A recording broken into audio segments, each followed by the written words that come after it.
দেখো স্ক্রিন দেখা যাচ্ছে? হ্যাঁ স্যার। ওকে, তাহলে আমরা হচ্ছে কি পড়বো হচ্ছে মোটামুটি হবে একটু জেনারেল মানে বেসিক কেমিস্ট্রি নিয়ে কথা বলবো। বেসিক কেমিস্ট্রি নিয়ে কথা বলবো। আচ্ছা, প্রথম কথা হচ্ছে যে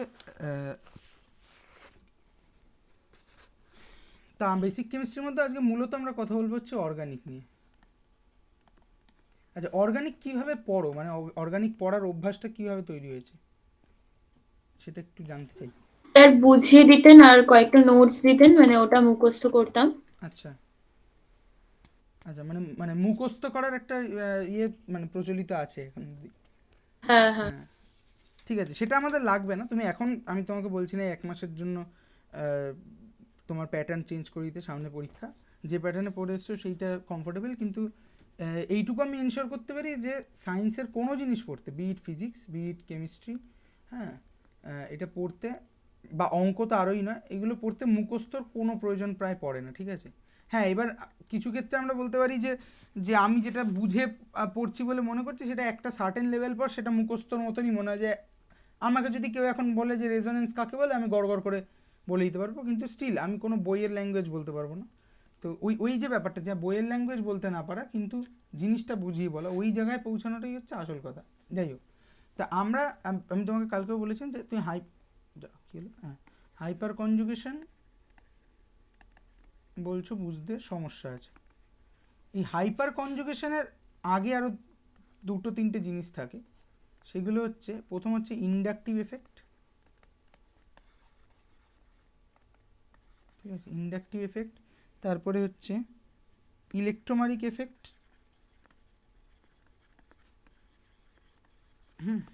আর 3 নম্বর হচ্ছে রেজোন্যান্স। তারপরে আসে হচ্ছে এই ভদ্রলোক হাইপার কনজুগেশন, ঠিক আছে। তো তুমি কি বাকি তিনটে সম্বন্ধে জানো? Inductive effect, electromeric effect, resonance?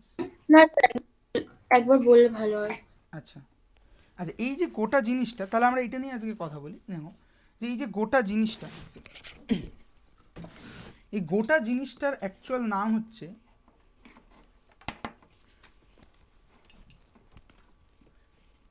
আমরা গোটা যে জিনিসটা নিয়ে যে কথা বলতে চাইছি, সেই জিনিসটার অ্যাকচুয়াল নাম হচ্ছে electron displacement. Electron displacement in a covalent bond. Covalent bond, ঠিক আছে। আচ্ছা, একটা কোভ্যালেন্ট বন্ড তৈরি হয় কীভাবে? বন্ডিং পড়েছো তো নিশ্চয়ই, 11-এর থার্ড চ্যাপ্টার। থার্ড চ্যাপ্টার তো না, ফোর্থ চ্যাপ্টার? হ্যাঁ স্যার। হ্যাঁ, বন্ডিং পড়েছো তো। হ্যাঁ। কোভ্যালেন্ট বন্ড কী করে তৈরি হয়?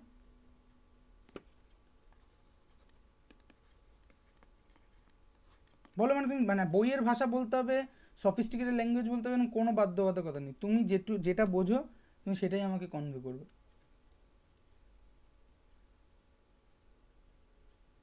হ্যালো? হ্যাঁ স্যার। হ্যাঁ হ্যাঁ, বলো কোভ্যালেন্ট বন্ড, মানে কোভ্যালেন্ট বন্ড সম্পর্কে তুমি, কোভ্যালেন্ট বন্ড কী করে তৈরি হয়, কোভ্যালেন্ট বন্ড কী, বা বাংলায় লিখলে সুবিধা হবে, সমযোজী বন্ধন। এবার বলো তুমি।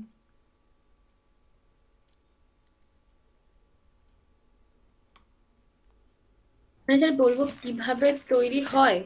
মানে তুমি কোভ্যালেন্ট একটা, আমি যদি বলি যে একটা কোভ্যালেন্ট বন্ড সম্বন্ধে তুমি কি জানো, মানে কোভ্যালেন্ট বন্ড কিভাবে, মানে সে কি জানার মধ্যেই দুটো তো। হ্যাঁ বলো। বিপরীত হ্যাঁ বলো বলো। দুটো বিপরীত ঘূর্ণন বিশিষ্ট ইলেকট্রন দ্বারা তৈরি হয় কোভ্যালেন্ট বন্ড। আর আচ্ছা জোড় গঠন জনিত তড়িৎ চুম্বকীয় আকর্ষণ বল সমযোজী বন্ধন তৈরি করতে সাহায্য করে, মানে উৎস আর কি ওটা। আচ্ছা, মানে মানে 1 নম্বর বলছো তুমি যে দুটো, আরেকবার বলো এই ঘূর্ণনের কেসটা কি বললে? ঘূর্ণন বিশিষ্ট ইলেকট্রন আচ্ছা দুটো, দ্বারা। আচ্ছা দুটো ডিফারেন্ট ঘূর্ণন বিশিষ্ট ইলেকট্রন, ঘূর্ণন মানে তুমি স্পিনের কথা বলছো, তাই তো? হ্যাঁ আচ্ছা, আমি যদি ধরি উনি দুটো স্পিন, এই দুটো স্পিন, হ্যাঁ এই দুটো স্পিন আমার, বলছো তুমি সমযোজী বন্ধ। হ্যাঁ। এক সেকেন্ড, ফোন এসছে।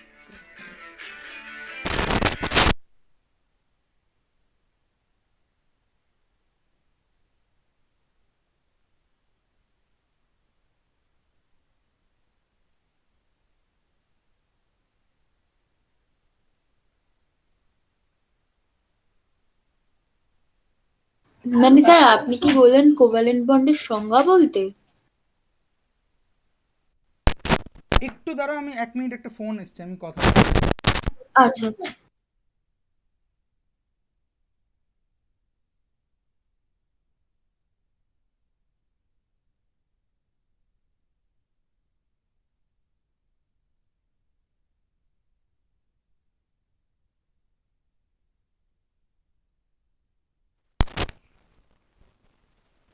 হ্যাঁ। হ্যাঁ, তুমি সমযোজী বন্ধন, আমি বলছি যে সমযোজী বন্ধন কিভাবে তৈরি হয় এবং সমযোজী বন্ধন কি তার বেসিক আইডিয়াটা আছে কিনা, মানে তার জন্যই ঘূর্ণন টুর্ণন মানে খুব একটা দরকার হয় না, এগুলো বেশ জটিল জটিল জিনিস, ঠিক আছে। আচ্ছা, মানে দুটো পরমাণুর মধ্যে হ্যাঁ এক বা একাধিক ইলেকট্রন জোড় সমভাবে মানে ইকুয়ালি ব্যবহার হলে হুম। তখন সেটা কোভ্যালেন্ট বা সমযোজী বন্ধন তৈরি করে। আচ্ছা, এইবার মোটামুটি পরিষ্কার হলো জিনিসটা। এই স্পিন টিনের কনসেপ্ট তোমাদের এখন লাগার কথাই না, ঠিক আছে। স্পিন, ইলেকট্রনের স্পিন ব্যাপারটা কি তুমি বোঝো? না স্যার। হ্যাঁ, তাই মানে এমন কোনো জিনিস ব্যবহার করবে না, তোমাকে যখনই কোনো জিনিস জিজ্ঞেস করা হবে, এটা শুধুমাত্র সায়েন্সের ক্ষেত্রে নয়, মানে পৃথিবীতে যতদিন বসবাস করবে এমন কোনো জিনিস ব্যবহার করবে না যে জিনিসটা সম্পর্কে তোমার সম্যক ধারণা নেই, ঠিক আছে। হ্যাঁ, এরম হতে পারে যে পুরোপুরি জানি না, কিন্তু স্পিন সম্পর্কে আমি যতটুকু জানি, ক্লাস 11-এর একটা স্টুডেন্টের স্পিন সম্পর্কে ধারণা মানে না থাকাটাই স্বাভাবিক। হ্যাঁ, মানে কিছুই জানবে না, এটাই স্বাভাবিক, ঠিক আছে। তোমাদেরকে স্পিন হিসাবে বলা হয় হচ্ছে যে একটা ইলেকট্রন এদিকে ঘুরছে, একটা ইলেকট্রন এদিকে ঘুরছে, তাই তো? হ্যাঁ স্যার। এটা বলা হয় তো স্পিন সম্পর্কে। এবার তুমি বলো, তুমি ডিব্রগলি হাইপোথিসিস পড়েছো তো? হ্যাঁ স্যার। ডিব্রগলি হাইপোথিসিস পড়েছো তো? হ্যাঁ হ্যাঁ, ডিব্রগলি হাইপোথিসিস কি বলে, যে একটা ইলেকট্রন তার পার্টিকেল নেচারের সঙ্গে মানে তার ওয়েভ নেচারও আছে, তাই তো? বলে তো, হ্যাঁ হ্যাঁ হ্যাঁ তরঙ্গ আছে। তাহলে আমি হ্যাঁ। বুঝলাম যে তুমি যদি একটা পার্টিকেল বলো, একটা পার্টিকেলের সে কোন দিক থেকে কোন দিকে ঘুরছে তার একটা ডিরেকশন থাকতে পারে, কিন্তু একটা ওয়েভ, একটা তরঙ্গ, তার কি করে তাহলে স্পিনটাকে তুমি ব্যাখ্যা করবে? কিন্তু যদি এটাই স্পিনের সঠিক ধারণা হয়, যে একটা পার্টিকেল সে কোন দিকে ঘুরছে সেটাই আমার স্পিনের ধারণা, তাহলে তো সেই একটা ইলেকট্রনের ক্ষেত্রে তার যখন ওয়েভ প্রপার্টিকে আমি ডিসক্রাইব করবো, সেখানেও আমার স্পিনের কনসেপ্ট খাটা উচিত। কিন্তু ওয়েভের হুম। ক্ষেত্রে কি তুমি বলতে পারবে স্পিন কি করে হয়? হয় না, ঠিক আছে, হয় না। আসলে এই যে ঘুরছে টুরছে আমরা বলি, এগুলো একটাও সত্যি নয়। স্পিন ব্যাপারটা ভীষণই কমপ্লিকেটেড একটা জিনিস। স্পিন ব্যাপারটার কোনো ক্লাসিক্যাল চিন্তাভাবনা নেই মানে এরকম, এই যে আমরা ইলেকট্রনের যে স্পিন বলছি, স্পিনটা ভীষণই কমপ্লিকেটেড জিনিস, এত কমপ্লিকেশনে যাওয়ার দরকার নেই। আমরা যেটা সোজাসুজি বলবো যে তিনটে বন্ডিং, হ্যাঁ, এটা একটা খুব সুন্দর মডেল দিয়ে বোঝানো যায়। ধরো এ আর বি দুজন বন্ধু, ঠিক আছে, দুজন বন্ধু নয়, দুজন এনটিটি, তারা একটা স্কুলে ভর্তি হয়েছে, ঠিক আছে। এবার এ একটু বড় লোক গোছের লোক, আর বি একটু গরিব লোক, ঠিক আছে। তো কলেজের বা স্কুলের যে সামনে দোকানটা আছে, বা কলেজ হলে কলেজের সামনে যে ক্যান্টিনটা আছে, সেখানে একটা কেক পাওয়া যায়, সেই কেকটার মিনিমাম স্যার দাম। আরেকবার, হ্যাঁ, কোনটা আরেকবার বলবো বলো, শুনে আমার কি স্যার ভয়েস কেটে আরেকবার যাচ্ছে? প্রথম থেকে বললে মানে শোনা গেল না, থেমে গেল মাঝখানে। আচ্ছা আচ্ছা, আমি বলছি যে এই যে তিনটে বন্ডিং, বেসিক্যালি এই তিনটে বন্ডিংকে একটা সুন্দর মডেলের মাধ্যমে দেখানো যায়, ঠিক আছে। সেটা হচ্ছে যে এই আমরা যখন বলবো, ধরো এ আর বি দুজন বন্ধু, ঠিক আছে, মানে তারা এখনো বন্ধু হয়নি, তারা যে বেসিক্যালি যেটা হয়েছে সেটা হচ্ছে মানে দুটো এন্টিটি, তারা একই স্কুলে পড়ে, এ আর বি একই স্কুলে পড়ে। এবার শোনা যাচ্ছে তো? হ্যালো? হ্যাঁ স্যার হ্যাঁ। হ্যাঁ, এ আর বি দুজনে একই স্কুলে পড়ে। তো এ হচ্ছে একটু বড়লোক ঘর থেকে আসে, আর বি একটু গরিব ঘর থেকে আসে। তো এবার এই কলেজ বা স্কুল যাই বলি না কেন, তার সামনে যে দোকানটা আছে, সেই দোকানে একটা কেক পাওয়া যায়। সেই কেকটার মিনিমাম দাম হচ্ছে, আরও অনেক খাবারই পাওয়া যায়, কিন্তু মিনিমাম যে খাবারটা পাওয়া যায় তার দাম হচ্ছে 10 টাকা। এবার এ যেহেতু বড় লোক, এ বাড়ি থেকে বেশ খানিকটা টাকা নিয়ে এসছে, লেটসে এ 15 টাকা নিয়ে এসছে, কিন্তু বি যেহেতু গরিব, ও 5 টাকাই জোটাতে পেরেছে। তো এই মতো অবস্থায় যদি দেখতে হয়, তাহলে এ দোকানে যাবে, কেকটা কিনে নেবে, এবং তার 5 টাকা, কেকটা কেনার পরে তার 5 টাকা পড়ে থাকবে তার কাছে, আর বি কেকটা কিনতেই পারবে না। তো বি দোকানের সামনে গিয়ে চুপচাপ দাঁড়িয়ে ছিল, এ হচ্ছে কিনতে গিয়ে। তো এর কি মনে হলো যে ওর এক্সট্রা যে 5 টাকাটা আছে সেটা ওকে দিয়ে দিক, তাহলে 10 টাকা হয়ে যাবে, তাহলে এও একটা কেক কিনতে পারলো, বিও একটা কেক কিনতে পারলো।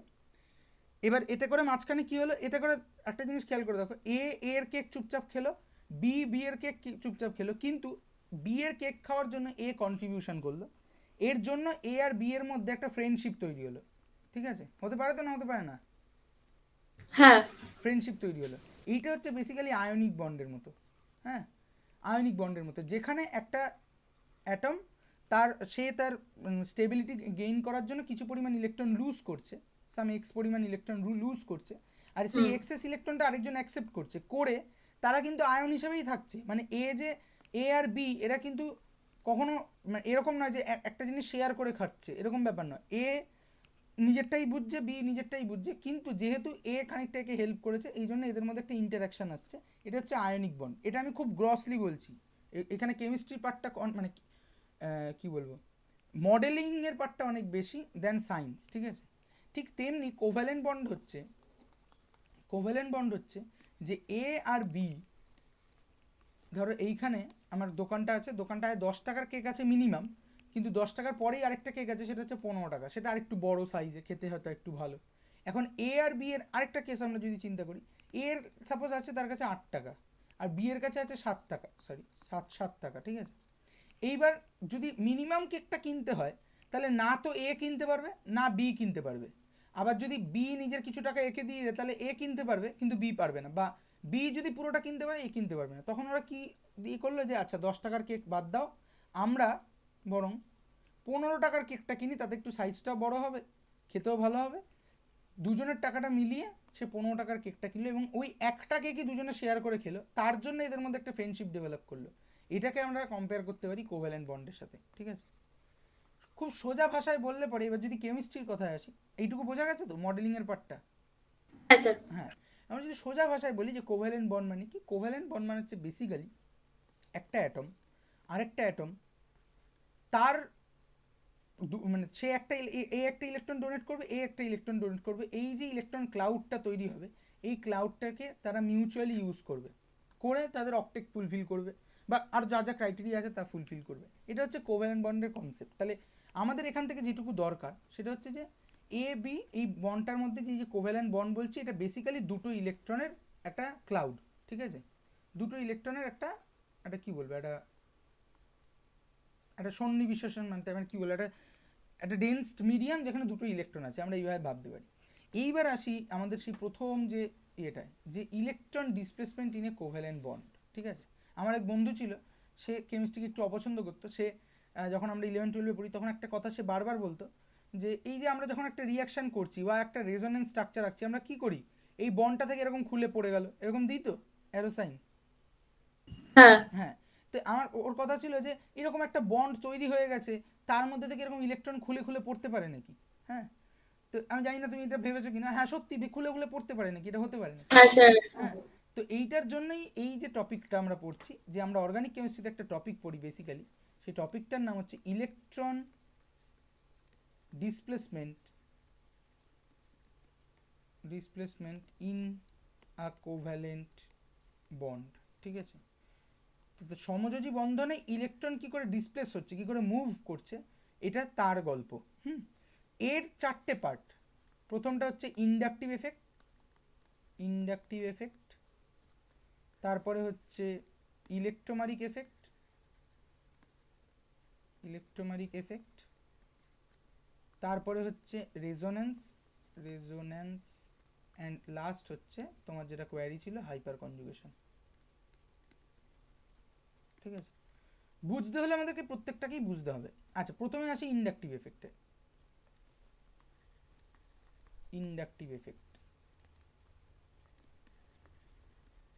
তুমি জানো ইন্ডাকটিভ এফেক্ট সম্পর্কে কিছু? তাহলে আমরা সেখান থেকে শুরু করতে পারি।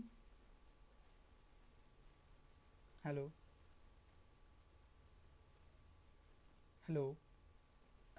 না স্যার বললো।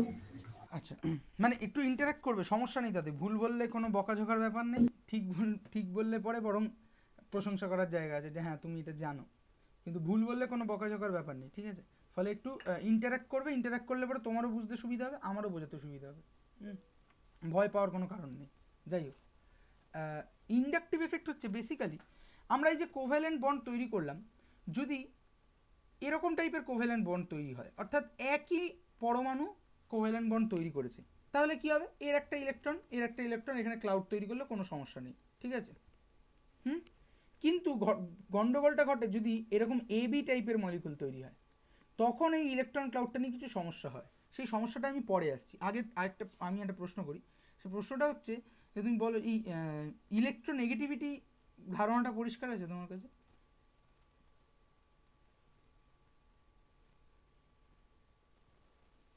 হ্যাঁ স্যার, মানে বুঝতে পারি কিন্তু মানে বুঝাতে পারবো না। আচ্ছা, তুমি যেটুকু বুঝতে পারো সেটুকু আমাকে কনভে করার চেষ্টা করো।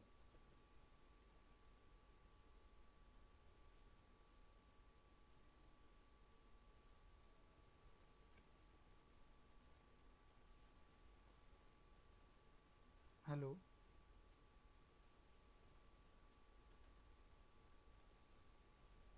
হ্যালো? হ্যাঁ স্যার, বলছি হ্যাঁ, হ্যাঁ। মানে ব্যাপারটা হলো মানে ইলেকট্রোনেগেটিভিটি আমার একটা প্রপার্টি আর কি, মানে হুম, কেমিক্যাল প্রপার্টি, যেটা মানে কোনো পরমাণু বা কোনো কার্যকরী গ্রুপ মানে ফাংশনাল গ্রুপকে হুম। মানে তাদের একটা টেন্ডেন্সি থাকে ইলেকট্রনের দিকে অ্যাট্রাক্ট করার আর কি। ইলেকট্রন দিকে না ইলেকট্রনকে নিজের দিকে, এটা বলতে চাইছো? ইলেকট্রনকে নিজের দিকে অ্যাট্রাক্ট করার, আচ্ছা। আকর্ষণের একটা আচ্ছা, ব্যাপার। তাহলে এটাই যদি হয় তাহলে ইলেকট্রন অ্যাফিনিটি কি জিনিস?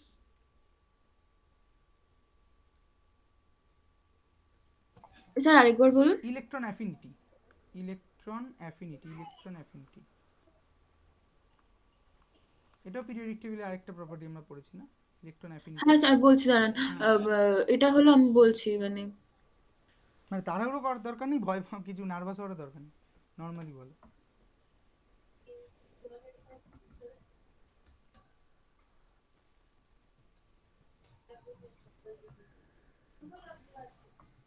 ইলেকট্রন অ্যাক্টিভিটিটা ঠিক মনে পড়ছে না। আচ্ছা, আচ্ছা, ঠিক আছে, সমস্যা নেই। ইলেকট্রন অ্যাফিনিটি আমি এখন কিছু বলছি না, তুমি পরে বই দিয়ে দেখে নিও। যদি আমার কাছ থেকে জানতে চাও তুমি আমাকে বলো, পরের দিন হুম আমি বলে দেবো।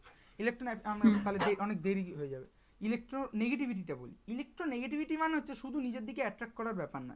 ইলেকট্রোনেগেটিভিটি মানে হচ্ছে এই যে একটা কোভ্যালেন্ট বন্ড তৈরি হলো এবি টাইপ মলিকুলের, এর কি হচ্ছে, এ দুটো ইলেকট্রন শেয়ার করছে, তো এ একটা ইলেকট্রন দিচ্ছে, বি একটা ইলেকট্রন দিচ্ছে, ডি একটা ইলেকট্রন ক্লাউড তৈরি করছে এখানটায়, হুম তাই তো? একটা ইলেকট্রন ক্লাউড তৈরি হচ্ছে। এইবার যদি এরকম টাইপের মলিকুল হয়, এ টাইপের মলিকুল, তাহলে কি এদের দুজনের ইলেকট্রোনেগেটিভিটি সেম, তাই তো? একই তো হ্যাঁ মলিকুল, এই সরি একই তো অ্যাটম, তাহলে মলিকুলের ক্ষেত্রে মানে এ দুজনের ইলেকট্রোনেগেটিভিটি সেম, দুজনেই একই মলিকুল, সরি হ্যাঁ একই অ্যাটম, তাহলে এখানে যে ইলেকট্রন ক্লাউডটা থাকবে একে দুজনই সমান রূপে আকর্ষণ করবে, হ্যাঁ তাই তো? তাহলে এইখানে ইলেকট্রন ক্লাউডটা এরকম যেরকম থাকার কথা তার সিমেট্রিক্যাল থাকা উচিত, সিমেট্রিক্যালি থাকবে। কিন্তু ঝামেলাটা ঘটবে হচ্ছে যদি এরকম এবি টাইপের মলিকুল হয়, তখন যে ইলেকট্রিক্যাল ক্লাউডটা হবে নিশ্চিতভাবে এই দুটো অ্যাটম যদি আলাদা অ্যাটম হয় তাহলে একজনের ইলেকট্রোনেগেটিভিটি বেশি হবে, একজনের ইলেকট্রোনেগেটিভিটি কম হবে। হ্যাঁ হ্যাঁ, তাহলে আমি ধরে নিচ্ছি এর ইলেকট্রোনেগেটিভিটি বেশি দেন বি, তাহলে কি হবে, এই যে যে ইলেকট্রন ক্লাউডটা এরকম সিমেট্রিক্যাল থাকা কথা ছিল সেটা সিমেট্রিক্যাল থাকলো না, সেটা ইলেকট্রনগুলো এর দিকে বেশি শিফট করে গেল বির দিকের থেকে। এই ঘটনাটাকে বলা হয় পোলারাইজেশন, পোলারাইজেশন, ঠিক আছে? হ্যাঁ, এটা আছে, তুমি আরেকবার পড়ার হলে পড়ে নিও পরে। আচ্ছা, এই যে ঘটনাটা শুধু ইলেকট্রনকে নিজের দিকে টানা নয়, ইলেকট্রোনেগেটিভিটি ডেফিনেশনে দেখবে ওখানে লেখা থাকে যে একটি সমযোজী বন্ধনে তাদের যে বন্ধন জোটটা আছে, ঠিক আছে, বা ইংরেজিতে বললে তাদের যে বন্ড পেয়ার আছে, অর্থাৎ এই যে দুটো ইলেকট্রন, একটা ইলেকট্রনের গল্প নয়, দুটো ইলেকট্রন, এই যে বন্ধন জোটটা আছে, এই জোটটাকে নিজের দিকে টানার যে ক্ষমতা সেটা হচ্ছে ইলেকট্রোনেগেটিভিটি।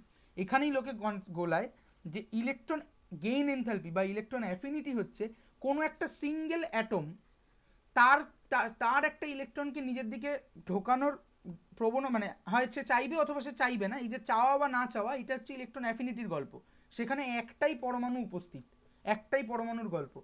কিন্তু ইলেকট্রন নেগেটিভিটি কখনোই একটা বন্ডেড অ্যাটম ছাড়া হতে পারে না। ইলেকট্রন নেগেটিভিটি তখনই আমরা কনসিডার করব যখন সেই অ্যাটমটা, পার্টিকুলার অ্যাটমটা একটা বন্ডিংয়ের মধ্যে আছে।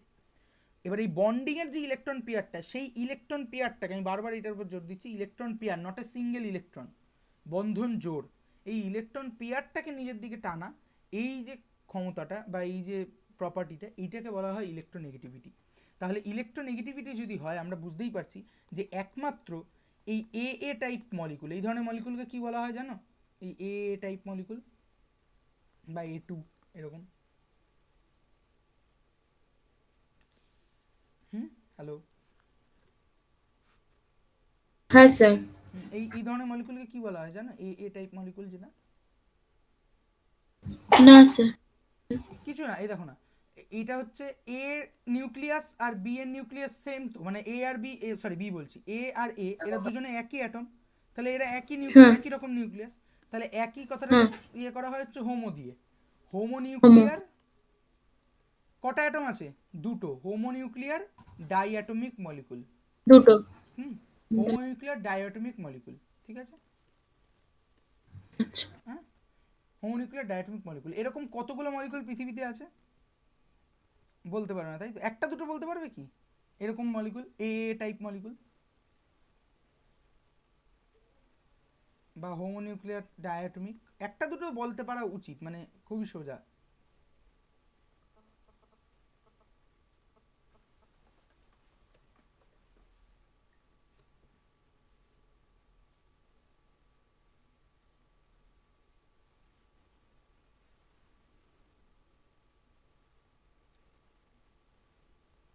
হ্যালো, CH3 CH3 হ্যাঁ হ্যাঁ, আরেকবার বলো। CH3 CH3। CH3 CH3, আচ্ছা তুমি আগে প্রথমে এটা বলো, এটা কি ডাই অ্যাটমিক মলিকুল আদৌ? কটা অ্যাটম আছে এখানে? না। এখানে 3 3 6 7 8খানা অ্যাটম আছে। 8টা।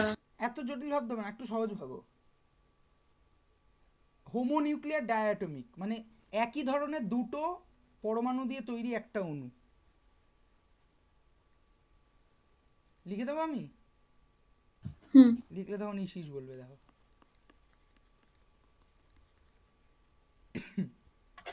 হ্যাঁ। অক্সিজেন, নাইট্রোজেন, হাইড্রোজেন, এগুলো কমন, ঠিক আছে? এবার তোমাকে যদি বলি এরকম কতগুলো পৃথিবীতে, গোটা পৃথিবীতে কতগুলো হোমোনিউক্লিয়ার ডায়াটমিক মলিকুল আছে সেটা বলতে, তুমি আরও মানে মানে জানবো কী করে কত কত আমাদের পিরিয়ডিক টেবিলে 118টা মতো অ্যাটম আছে, তাহলে তার যে হ্যাঁ। কতগুলো হোমোনিউক্লিয়ার ডায়াটমিক মলিকুল হতে পারে আমি কি করে জানবো, তাই তো? উত্তরটা হচ্ছে না, মাত্র 7খানা homonuclear diatomic molecule in in natural standard কেসে পসিবল, ঠিক আছে? 7 হোমোনিউক্লিয়ার diatomic molecule is there. হ্যাঁ, এটা হচ্ছে, এটা একটা কবিতা দিয়ে মুখস্থ মানে মুখস্থ যদি রাখতে চাও বা মনে রাখতে চাও, তাতে একটা ইয়ে, কি হচ্ছে আমার?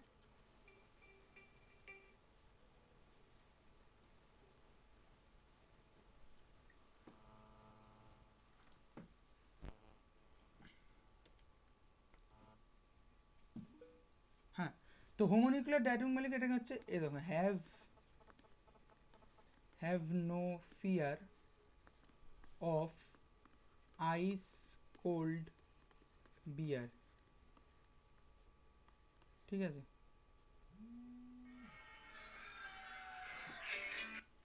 বল।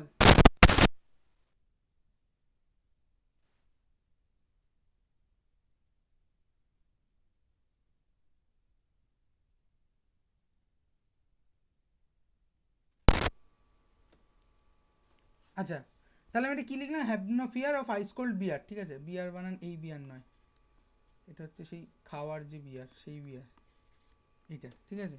এটা আমি কী লিখলাম দেখে একটু অবাক লাগছে, তাই তো? কিচ্ছু না, প্রত্যেক কটা লেটার নাও, এখানটা একটু অন্যরকম নিতে হবে। আচ্ছা, H for H2, N for N2, fear for F2, O2, I for I2, cold হচ্ছে Cl2, বিয়ার হচ্ছে ব্রোমিন 2। এই 7খানা মাত্র হোমোনিউক্লিয়ার ডায়াটমিক মলিকুল পৃথিবীতে এক্সিস্ট করে, ঠিক আছে? আচ্ছা। হ্যাঁ, এই ছড়ার মতো করে আমি তোমাকে এই যে বোর্ড ওয়ার্কটা, এই বোর্ড ওয়ার্কটা অ্যাজ এ PDF পাঠিয়ে দেবো, সেটা নিয়ে চিন্তা নেই। আর যাই হোক, আচ্ছা এবার আমরা আবার মূল ডিসকাশনে ফিরে যাই। তাহলে সোজা কথা হচ্ছে যে ইলেকট্রোনেগেটিভিটি ডিফারেন্সের জন্য একটা এবি টাইপ মলিকুলার যে ইলেকট্রন ডেন্সিটিটা এখানে সিমেট্রিক্যাল থাকার কথা ছিল, সেটা সিমেট্রিক্যাল থাকলো না, সেটা কোনো একদিকে পোলারাইজ হয়ে গেল। এটা বোঝা গেল তো? হ্যাঁ। হ্যাঁ, তাহলে এই ইলেকট্রন কোনো একদিকে পোলারাইজ হওয়া মানে মানে কি, এই দিকটা ইলেকট্রনের ডেন্সিটি বেড়ে গেছে অ্যাজ সাচ, আর এই দিকটা ইলেকট্রনের ডেন্সিটি কম আছে, তাই তো? তাহলে আমি বলতে পারি যে হ্যাঁ এইখানে যে দুটো ইলেকট্রন ছিল সেই এই পোলারাইজেশনটা হওয়ার ফলে এখানে একটা চার্জ সেপারেশন হয়েছে, অর্থাৎ এইখানটা যেহেতু ইলেকট্রনের ডেন্সিটি বেড়ে গেছে এখানে একটা স্মল ডেল্টা নেগেটিভ চার্জ, এই ডেল মানে হচ্ছে স্মল, ঠিক আছে, স্মল ডেল্টা নেগেটিভ চার্জ তৈরি হয়েছে, হোয়ারাজ এখানে একটা স্মল ডেল্টা পজিটিভ চার্জ তৈরি হয়েছে। এটা আমরা বলতে পারি তো? হ্যাঁ বলতে পারি তো? হ্যাঁ আচ্ছা, এইটুকু আমরা ইনফরমেশন পেলাম। তাহলে হোমোনিউক্লিয়ার ডায়াটমিক মলিকুল ছাড়া আর যে কোনো বন্ডিংয়ের ক্ষেত্রে, যে কোনো বন্ডের অ্যাটম এবি টাইপ মলিকুলের ক্ষেত্রে তার বন্ডের মধ্যে একটা পোলারিটি তৈরি হয়ে থাকে। সেই পোলারিটিটা কীরকম না, একটার মাথায় ডেল্টা পজিটিভ থাকবে, একটার মাথায় ডেল্টা নেগেটিভ থাকবে, ডিপেন্ডিং আপন দ্য ইলেকট্রোনেগেটিভিটি, ঠিক আছে। যার ইলেকট্রোনেগেটিভিটি বেশি তার মাথায় কীরকম চার্জ তৈরি হবে? মাইনাস। Minus delta negative. হ্যাঁ, স্মল অ্যামাউন্ট, পুরো ইলেকট্রনটা কিন্তু শিফট করে যাচ্ছে না, সামান্য পরিমাণ শিফট করছে, তাতে করে একটা পোলারিটি তৈরি হচ্ছে। এইবার আসি একটা অন্য জিনিসে, এই শব্দটার কথাটার মানে কি? এই যে ইন্ডাকশন, কোথায় শুনেছো আগে বলো, এবং তার মানে জানলে বলো। কোথায় কোথায় শুনেছো ইন্ডাকশন এই কথাটা? বা আরেক বলছি ইনডিউস, সব একই। এই কথাটার মানে কি আর কোথায় শুনেছো?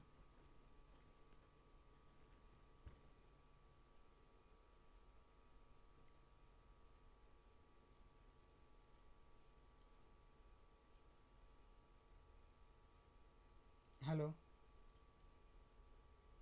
হ্যাঁ স্যার, মানে ইন্ডাকশন কথাটা কোথায় শুনেছি?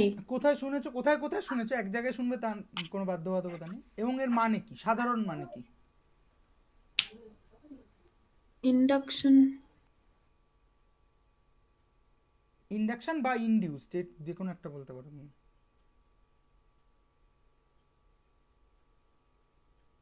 কোথাও শোনেনি? রান্নাঘর, হ্যাঁ, ইন্ডাকশন ওভেন। Induction oven. আর কোথাও ইনডিউস কথাটা, আর কোথাও? ইন্ডিউস না। আচ্ছা, সোজা কথা হচ্ছে ইন্ডাকশন বা ইনডিউস এই দুটো, মানে একটা তো ইন্ডাকশন মানে হচ্ছে এটা কি নাউন হয় বোধহয়, আমি ইংরেজিটা কম জানি। আর ইনডিউস মানে হচ্ছে এটা বোধহয় ভার্ব, ঠিক আছে, কিন্তু দুজনে একই জিনিস। এটার মানে সোজা বাংলায় মানে হচ্ছে প্রভাবিত, ঠিক আছে, বা প্রভাব, যাই খুশি বলতে পারো, ঠিক আছে। পরে কোনো একদিন আমি ইন্ডাকশন ওভেন কী করে কাজ করে বলবো ওখানে, তখন বুঝতে পারবে যে কেন ওটার নাম ইন্ডাকশন ওভেন। সোজা কথা হচ্ছে প্রভাব, ঠিক আছে। মানে তুমি পড়তে বসতে চাইছিলে না, আমি কি করলাম, তোমাকে দারুণ ভয় টয় দেখিয়ে দিলাম পরীক্ষার, ফলে তুমি দারুণ পড়তে বসে গেলে। তো এই যে আমি তোমাকে ইনডিউস করলাম, পড়তে বসার জন্য ইনডিউস করলাম, প্রভাব বিস্তার করলাম।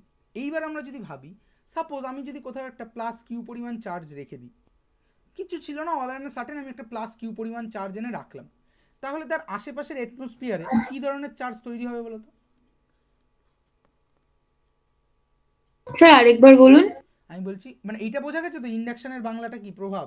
হ্যাঁ হ্যাঁ হ্যাঁ হ্যাঁ হ্যাঁ। এবার আমি বলছি যে সাপোজ আমি বলছি যে একটা অল অ্যান্ড সার্টেন আমি বায়ুর মধ্যেই ধরলাম, কোথাও একটা প্লাস চার্জ এনে রাখলাম, একটা প্লাস চার্জ, ঠিক আছে, সঙ্গে সঙ্গে কি হবে? বা আচ্ছা, প্লাস চার্জ দিয়ে যদি বুঝতে অসুবিধা, আমি চার্জটাও কেটে দিলাম। আমি বললাম ম্যাগনেট দেখেছো তো ছোটোবেলায়, আমরা সবাই হ্যাঁ পড়াই হ্যাঁ কম বেশি। আমরা ম্যাগনেটের একটা নর্থ পোলকে এনে রাখলাম, ঠিক আছে, একটা হ্যাঁ। লোহার, অনেকগুলো লোহার ইয়ের সামনে, তাহলে সঙ্গে সঙ্গে এর আশেপাশে যে লোহাগুলো আছে তো সেখানে কি কোন পোল তৈরি হবে? অ্যাট্রাক্ট করবে মানে অ্যাট্রাক্ট করবে। সঙ্গে সঙ্গে ওটার সাথে। হ্যাঁ, হ্যাঁ, তার মানে কোন পোল তৈরি হবে এই লোহার মধ্যে? South pole. South pole. কিন্তু এই লোহার কি নিজের সাউথ পোল বা নর্থ পোল ছিল? না, ছিল না। কার জন্য হলো?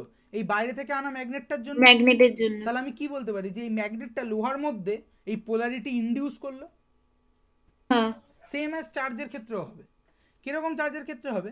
এই যে এবি টাইপ কোনো মলিকুল, ঠিক আছে, এবি টাইপ মলিকুলের মধ্যে একটা পোলারিটি আছে, প্লাস এদিকে মাইনাস লেটসে, তাহলে এর সাথে যদি আরেকটা কোনো বন্ড যুক্ত থাকে, তাহলে আমি বলতে পারি তো যে যেহেতু এখানে প্লাস চার্জ তৈরি হয়েছে, এইখানটা একটা মাইনাস চার্জ, এখানে ধরো সি আছে, সিতে একটা মাইনাস চার্জ ইনডিউসড হবে, ঠিক যেমন নর্থ পোলের পাশে সাউথ পোল ইনডিউস হচ্ছিল। হুম। মানে বোঝা গেল তো? না বোঝা গেলে বলতে পারো। স্যার আরেকবার বলবেন? আমি বলছি নর্থ পোল সাউথ পোলের কেসটা বোঝা গেছে তো? হ্যাঁ হ্যাঁ। হ্যাঁ, এবার আমি বলছি একটা বন্ড, আমরা বন্ডের পোলারিটি নিয়ে কথা বলে এসেছি, একটা এবি টাইপের বন্ড আছে, যার আমি বলছি যে এই বি এর মাথায় ডেল্টা নেগেটিভ আর এর মাথায় ডেল্টা পজিটিভ, ঠিক আছে। হুম। এইবার এর সঙ্গে আরেকটা অ্যাটম যুক্ত আছে সি, তাহলে সি এর মাথায় কি ধরনের চার্জ তৈরি হবে বলে মনে হয়? প্লাস প্লাস চার্জ তৈরি হবে। হ্যাঁ, মানে ব্যাপারটা কিরকম, ডেল্টা যে পজিটিভ। যে এ আর সি এর কোনো অ্যাসাজ বন্ড পোলারিটি ছিল না। আচ্ছা, এই কথা আমরা পরে আসছি, আমি যেটা বোঝানোর চেষ্টা করছি সেটাকে বুঝিনি। সেটা হচ্ছে যে এই যে সি এর সিটা যখন পাশে এসে দাঁড়িয়েছে, ধরো এর মধ্যে বন্ডও নেই, আমি ছেড়ে দিচ্ছি, বন্ডও নেই, পাশে আরেকটা অ্যাটম আছে, ডি, ডি না, বি, ডি সি, ঠিক আছে, এরকম একটা অ্যাটম আছে। এর এর সার্চ কোনো পোলারিটি ছিল না, কিন্তু এই যেহেতু এর পাশে এসে দাঁড়িয়েছে, এর পাশে এসে দাঁড়িয়েছে, তার জন্য সি এর মাথায় কি ধরনের চার্জ তৈরি হবে? Delta positive. না, নর্থ পোলের পাশে কি ধরনের চার্জ ইনডিউস হয়েছে, কি ধরনের পোল ইনডিউস হয়েছিল? South pole. South pole. তাহলে এখানে ডেল্টা নেগেটিভ ইনডিউস তাহলে হবে, ডেল্টা ইনডিউস হবে, নেগেটিভ। তাই তো, delta negative as well induce হবে। এই যে হ্যাঁ ইনডিউসড হ্যাঁ। হলো, তার মানে এর পোলারিটি এর মধ্যে ইনডিউস করলো। এই ইনডিউসড হওয়ার এফেক্টটা কি আরেকটু ভালো করে, এটা আমি খুব গ্লসলি বললাম, এবার আমরা অ্যাকচুয়াল এক্সাম্পলে যাব। এই এফেক্টটাই বলা হচ্ছে ইন্ডাকটিভ এফেক্ট। ইনডিউসড থেকে এসছে ইন্ডাকটিভ, বা ইন্ডাকশন থেকে এসছে ইন্ডাকশন এফেক্ট, বা inductive effect, sorry, inductive, T I V E, inductive effect. বোঝা গেল এবার? হ্যাঁ। হ্যাঁ, এবার একটা এক্সাম্পল করি, আরো ভালো করে বোঝা যাবে। ধরো এরকম একটা মলিকুল আছে সি সি, কি মলিকুল আমাদের, আমি হাইপোথেটিক্যাল একটা মলিকুল চিন্তা করছি, সি, এখানে একটা সিএল আছে, কার্বনের কটা করে ভ্যালেন্সি? চারটে। আচ্ছা, ঠিক আছে। তাহলে এইবার আমরা দেখি এই যে সি সি বন্ডগুলো, এগুলো কি ধরনের বন্ড?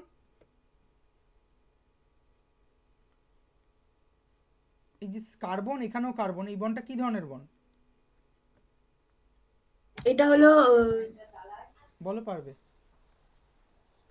এটা হলো হোমোনিউক্লিয়ার টাইপ বন্ড, তাই তো? হোমোনিউক্লিয়ার ডাইঅ্যাটমিক। ডায়াটমিক মলিকুল নয় কিন্তু এরা, এটা বন্ডটা, হ্যাঁ মলিকুল কিন্তু পুরো বড়টা যদি আমি ধরি। ফলে হ্যাঁ হ্যাঁ। হোমোনিউক্লিয়ার ডায়াটমিক মলিকুল ওই সাতটাই, ওর সঙ্গে গুলিও না, এটা হচ্ছে হোমোনিউক্লিয়ার বন্ড, ঠিক আছে? আচ্ছা। হোমোনিউক্লিয়ার বন্ড মানে বন্ডটা কিরকম, দুটো সেম নিউক্লিয়াস দিয়ে তৈরি হয়েছে। বোঝা গেল? এইবার হ্যাঁ। তাহলে এই বন্ডের কি কোনো পোলারিটি থাকবে? না এই পার্টিকুলার বন্ডটার কোনো পোলারিটি থাকবে না। সো না অন সো না। ফর্থ, এইটারও থাকবে না, সো অন সো ফর্থ, এইটারও থাকবে না। কিন্তু এই বন্ডটার যদি কথা বলি, এই বন্ডটার কি পোলারিটি থাকবে? হ্যাঁ থাকতে পারে। থাকতে পারে, কেন থাকবেই, কারণ কার্বনের থেকে ক্লোরিনের ইলেকট্রোনেগেটিভিটি অনেক বেশি। আমরা পিরিয়ডিক টেবিলে তাই পড়েছি, এই পাশ থেকে এদিকে গেলে পরে ইলেকট্রোনেগেটিভিটি বাড়ে। কার্বন আগে আছে, ক্লোরিন তার পুরো হ্যালোজেন সিরিজে আছে এবং তার নিচে আছে। তাহলে ক্লোরিনের ইলেকট্রোনেগেটিভিটি বেশি।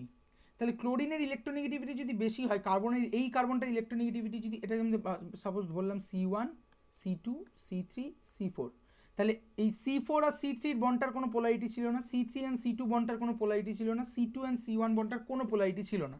প্রথমে কোন বন্ডটার পোলারিটি ছিল? এই C1 আর ক্লোরিন। এবার বলো কার মাথায় কি চার্জ লিখবো আমি? C1 এর মাথায় delta positive are very good, Cl এর মাথায় ডেল্টা নেগেটিভ। Very good. হলো। এইবার এই যে স্মল চার্জ সেপারেশনটা হলো, এর ফলে কি হবে? এর ফলে এইখানে এই যে ডেল্টা পজিটিভ চার্জটা তৈরি হলো, আর এই সিএল কি করলো, নিজের দিকে ইলেকট্রন ডেন্সিটিটা টেনে নিল। এই এফেক্টটা, এই ইন্ডাকশন এফেক্টটা একটা কার্বন অবধি থামে না, অন্তত একটা কার্বন বলছি, একটা অ্যাটম অবধি থামে না, অন্তত 3 নম্বর অবধি এটা স্প্রেড হয়। মানে এরপরে কি হবে ভালো করে ভেবে দেখো, এই বন্ডটার যদি কথা ভাবি, এই বন্ডটা এখন খানিক ডেল্টা পজিটিভ হয়ে গেছে তো, হ্যাঁ। আর এর কোনো ইয়ে নেই, তাহলে এইখানে যে ইলেকট্রন পেয়ারটা ছিল, এটাকে কে বেশি অ্যাট্রাকশন করবে, C2 না C1? C1। C1। তাহলে C1 যে অ্যাট্রাক্ট করলো, তাহলে এটা এই ইলেকট্রন ডেন্সিটির এই দিকে বেশি সরে যাবে। হ্যাঁ। যদি ইলেকট্রন ডেন্সিটি এদিকে সরে যায়, তাহলে এই সি এর মাথায় কি ধরনের চার্জ আসবে? কোন সি? এই যে C2 ডেল্টা নেগেটিভ। না, ভুল বলছো, না ডেল্টা পজিটিভ। Delta positive. এবং এই ডেল্টা পজিটিভ কি আমি, মানে এই ডেল্টা পজিটিভের থেকে বেশি হবে না কম হবে? বেশি। না, কম হবে। কম হবে কেন, মানে সেটা বুঝতে সমস্যা হলে আমি বলছি। দুভাবে বোঝা যায়। এক নম্বর হচ্ছে, এই যে চার্জ সেপারেশনটা হয়েছিল, এখানে একটা প্রপার ইলেকট্রোনেগেটিভ অ্যাটম ছিল, তার জন্যই ডেল্টা প্লাস পরিমাণ চার্জ তৈরি হয়েছে। তারপরেও যখন এর এফেক্টটা তোমার মানে যাচ্ছে, পাস অন হচ্ছে, তখন ওই পোলারাইজেশনে পাওয়ারটা কমবে। আর যদি এইভাবে বুঝতে অসুবিধা হয়, তাহলে আমরা এইভাবে ভাবি যে কেন এই বন্ডটা পোলারাইজড হলো। পোলারাইজড হওয়ার তো কথা ছিল না, পোলারাইজ হলো এই কারণেই, কারণ সিএল এই ইলেকট্রন ডেন্সিটির নিজের দিকে টেনে নিয়েছে। এই ইলেকট্রন ডেন্সিটির নিজের দিকে টানার জন্য এই C1 এর মাথায় একটা ছোট্ট পজিটিভ চার্জ তৈরি হয়েছে। যেহেতু ছোট্ট পজিটিভ চার্জ তৈরি হয়েছে, তখন তাহলেই যেই মাত্র সি এর মাথায় ছোট্ট পজিটিভ চার্জ তৈরি হয়ে গেল, হোমোনিউক্লিয়ার হওয়া সত্ত্বেও এই দুটো সি আলাদা হয়ে গেল। এই সি এর মধ্যে ইলেকট্রনের ঘাটতি আছে, এই সি এর মধ্যে কোনো ইলেকট্রনের ঘাটতি নেই। সঙ্গে সঙ্গে কী হবে, এই ইলেকট্রন ডেন্সিটিটা এইদিকে শিফট করে যাবে খানিকটা। যেই মুহূর্তে ইলেকট্রন ডেন্সিটিটা এইদিকে শিফট করে যাবে, সেই মুহূর্তে এই সি এর মাথায় একটা ডেল্টা পজিটিভ চার্জ তৈরি হবে। কিন্তু কতটা ডেল্টা পজিটিভ হবে? যদি এইখানেও ডেল্টা পজিটিভ চার্জ হয়ে যায়, মানে আমি বলছি এই C1 এর মাথায় যে পরিমাণ চার্জ আছে সেই পরিমাণ চার্জই যদি C2 এর মাথাও তৈরি হয়ে যায়, দ্যাট মিনস C1 এর যতটুকু পজিটিভ চার্জের ঘাটতি ছিল সেটা সে পূরণ করে ফেলেছে। তখন আর C1 এর মাথায় কোনো চার্জ থাকবে না। বোঝা গেল? হ্যাঁ স্যার। শিওর? হ্যাঁ হ্যাঁ, এটা বোঝা গেল যে কেন তাহলে নিশ্চিতভাবে C2 এর মাথায় যে চার্জটা হবে সেটা C1 এর মাথার চার্জের থেকে কম হবে। মানে ও এখান থেকে পজিটিভ চার্জ থাকার, যেহেতু ওর মাথায় পজিটিভ ছিল C1 এর মাথায়, ও C2 আর C1 বন্ডের ইলেকট্রন পেয়ারটাকে নিজের দিকে টেনেছে, কিন্তু এতটাও টানতে পারেনি যে নিজের সমস্ত ঘাটতিকেও পূরণ করে নিতে পারবে। ফলে যেটুকু টেনেছে তার জন্য এই বন্ডটাও একটা পোলারিটি পেয়েছে, কিন্তু সেই পোলারিটিটা আরও কম, ডেল ডেল পজিটিভ। মানে ডেল্টা প্লাস যদি অল্প হয় তাহলে ডেল ডেল পজিটিভ হচ্ছে আরও অল্প। তাহলে ঠিক একই নিয়মে C3 মাথায় ডেল ডেল ডেল পজিটিভ হবে, হ্যাঁ তাই তো? অর্থাৎ অ্যাপারেন্টলি যে বন্ডগুলো সোকল পোলারাইজ ছিল না, পোলারাইজড হওয়ারও কথা ছিল না, সেই বন্ডগুলো পোলারাইজড হয়ে গেল। কার জন্য? কালপ্রিটটাকে এখানে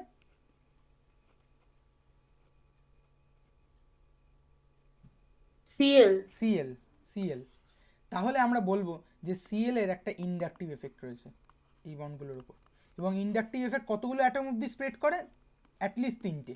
তারপরেও যে থাকবে না আমরা হলফ করে বলতে পারি না, কিন্তু তাতে এতই ছোট হয়ে যাবে চার্জের পরিমাণটা, মানে এই পোলারিটির পরিমাণটা, যে সেটার কনসিডারের মধ্যে আনার দরকার পড়ে না। তাহলে আমরা দুটো জিনিস এখান থেকে শিখলাম। এক নম্বর শিখলাম হচ্ছে যে একটা গ্রুপের ইন্ডাকটিভ এফেক্ট বলতে কী বোঝানো হয়, ঠিক আছে? 2 নম্বর আমরা যা বুঝলাম যে ইন্ডাকটিভ এফেক্ট কতদূর অবধি স্প্রেড করে এবং সেটা কেন। তারপরে থাকে না আমরা বলছি না, কিন্তু এরপরে হলে কী হবে? Del del del del positive. এবার এই ডেলটা পজিটিভই এত ছোট, তাহলে del del del del positive আরও কত ছোট হবে সেটা আমার কনসিডারেশনেই আনার দরকার পড়বে না, তাই না? বোঝা গেল?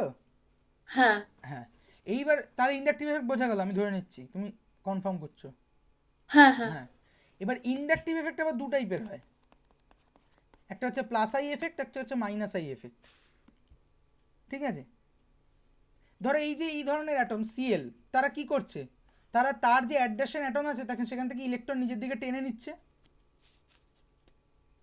হ্যাঁ তাই তো? ইলেকট্রন টেনে নিচ্ছে, মানে পাশের জনের মধ্যে কি তৈরি করছে? পজিটিভ তৈরি করছে, পজিটিভ চার্জ। পজিটিভ চার্জ তৈরি করছে, ডেল্টা পজিটিভ, পুরো পজিটিভ না, ডেল্টা পজিটিভ। হ্যাঁ তাহলে এই ধরনের যারা আছে তোমার, যারা ইলেকট্রন টেনে নিচ্ছে সিস্টেম থেকে, এটাকে যদি আমি সিস্টেম বলি, নন পোলারাইজ সিস্টেম ছিল, তার থেকে ইলেকট্রন টেনে নিচ্ছে, তার যে জন্য যে ইন্ডাকটিভ এফেক্ট হবে, সেই ইন্ডাকটিভ এফেক্টটাকে আমি বলবো নেগেটিভ ইন্ডাকটিভ এফেক্ট বা মাইনাস আই, কারণ সিস্টেম থেকে ইলেকট্রন উইথড্র করে নিচ্ছে, ঠিক আছে? ঠিক তেমনি এইরকম কিছু গ্রুপ, ধরো ওএমই, আচ্ছা ওএমই ভালো না, ওএমই না, ধরো একটা অ্যালকিল গ্রুপ, ধরো এরকম একটা গ্রুপ CH3 বলি, খুব সিম্পল, CH3। এই CH3 কী করে? CH3 যেহেতু কার্বন যেহেতু অপেক্ষাকৃত একটা ইলেকট্রোপজিটিভ গ্রুপ, CH3 আরেকটা CH3 সঙ্গে যদি যুক্ত থাকে তাহলে CH3 এই সিস্টেমে ইলেকট্রন প্রদান করে, তাহলে CH3 দেখাবে হচ্ছে প্লাস আই এফেক্ট, ঠিক আছে? এবার তুমি বইতে পড়ে দেখতে পারবে যে কারা প্লাস আই এফেক্ট দেখায়, কারা মাইনাস আই এফেক্ট দেখায়। যেমন ধরো NO2, fluorine, COOH, Cl, Br, এরা সবাই হচ্ছে দেখায় মাইনাস আই এফেক্ট, ঠিক আছে? Minus I effect. এবং এর মধ্যে NO2 সবচেয়ে বেশি দেখায়, তারপর ফ্লুরিন, তো Cl, এরা। আর প্লাস আই এফেক্ট দেখায় হচ্ছে যে কোনো alkyl group plus I effect দেখায়, যেমন ধরো CMe3,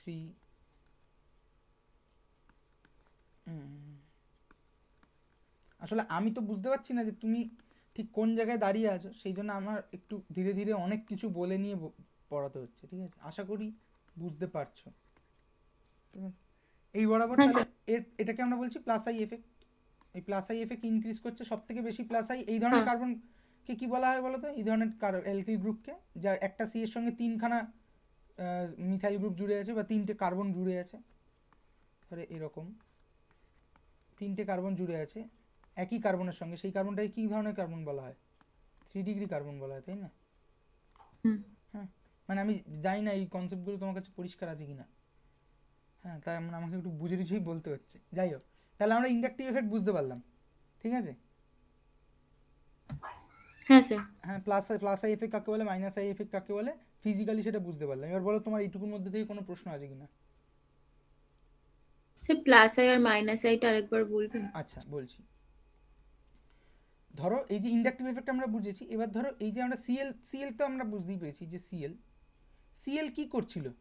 সিএল এই পোলারিটিটা, এই যে ইলেকট্রন, ইনডিউস করছিল। হ্যাঁ হ্যাঁ, ইনডিউস করছিল। কীরকমভাবে ইনডিউস করছিল?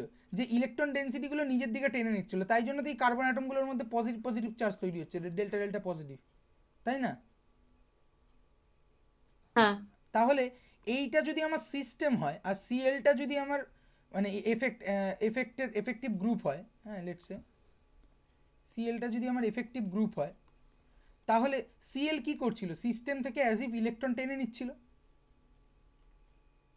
হ্যাঁ। তাহলে এই ধরনের যে সমস্ত গ্রুপ ইন্ডাকটিভ এফেক্ট দেখায়, অর্থাৎ একটা সিস্টেম থেকে ইলেকট্রন তুলে নেবে, হ্যাঁ, অর্থাৎ ওর অ্যাডজাসেন্ট যে সিস্টেমগুলো আছে তার মধ্যে ডেল্টা পজিটিভ চার্জ তৈরি করবে, সেই ধরনের সিস্টেমকে বলবো আমরা যে তারা মাইনাস আই এফেক্ট দেখাচ্ছে।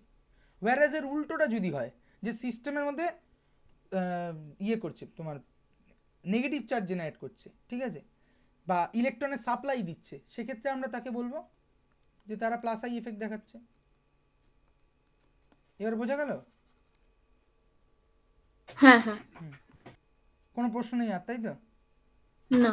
আচ্ছা, এখান থেকে অনেকগুলো প্রশ্ন আসে, ঠিক আছে, আমরা আস্তে আস্তেই পড়ি। ধরো এরকম একটা প্রশ্ন দিল যে কার্বোক্যাটায়নের স্টেবিলিটির প্রশ্ন, CH3 plus CH3CH2 plus CH3CCH3CH plus আর CH3CCH3CH3 প্লাস, হ্যাঁ, এই কটা কার্বোক্যাটায়ন আছে। এটা কি? এটা হচ্ছে মিথাইল কার্বোক্যাটায়ন।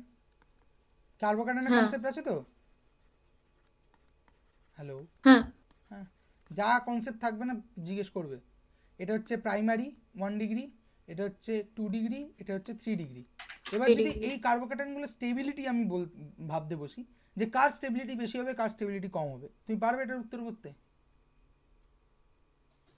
স্যার চেষ্টা করবো। বলো দেখি।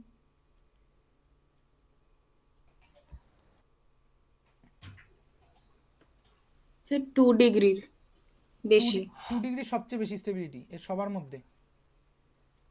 হ্যাঁ। কেন? মানে কারণটা বলতে হবে, মানে সায়েন্সে কারণ ছাড়া উত্তর হয় না।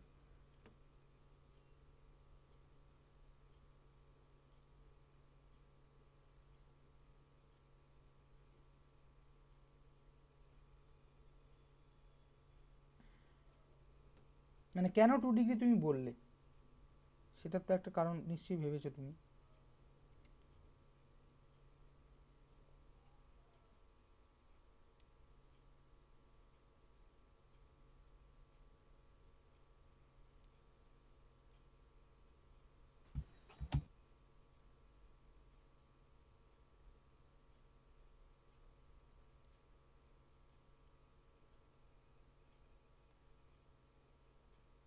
হ্যালো? হ্যাঁ স্যার। মানে 2 ডিগ্রি কেন বললে, মানে তা মানে কোনো কারণ ভেবেই তো বলেছো নিশ্চয়ই, সেই কারণটাই বলো।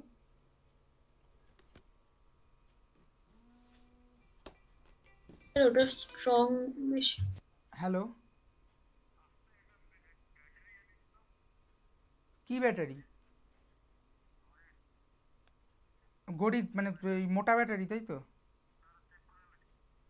তুই ছবি পাঠিয়ে দে আমাকে, আমি নিয়ে আসবো, ঠিক আছে?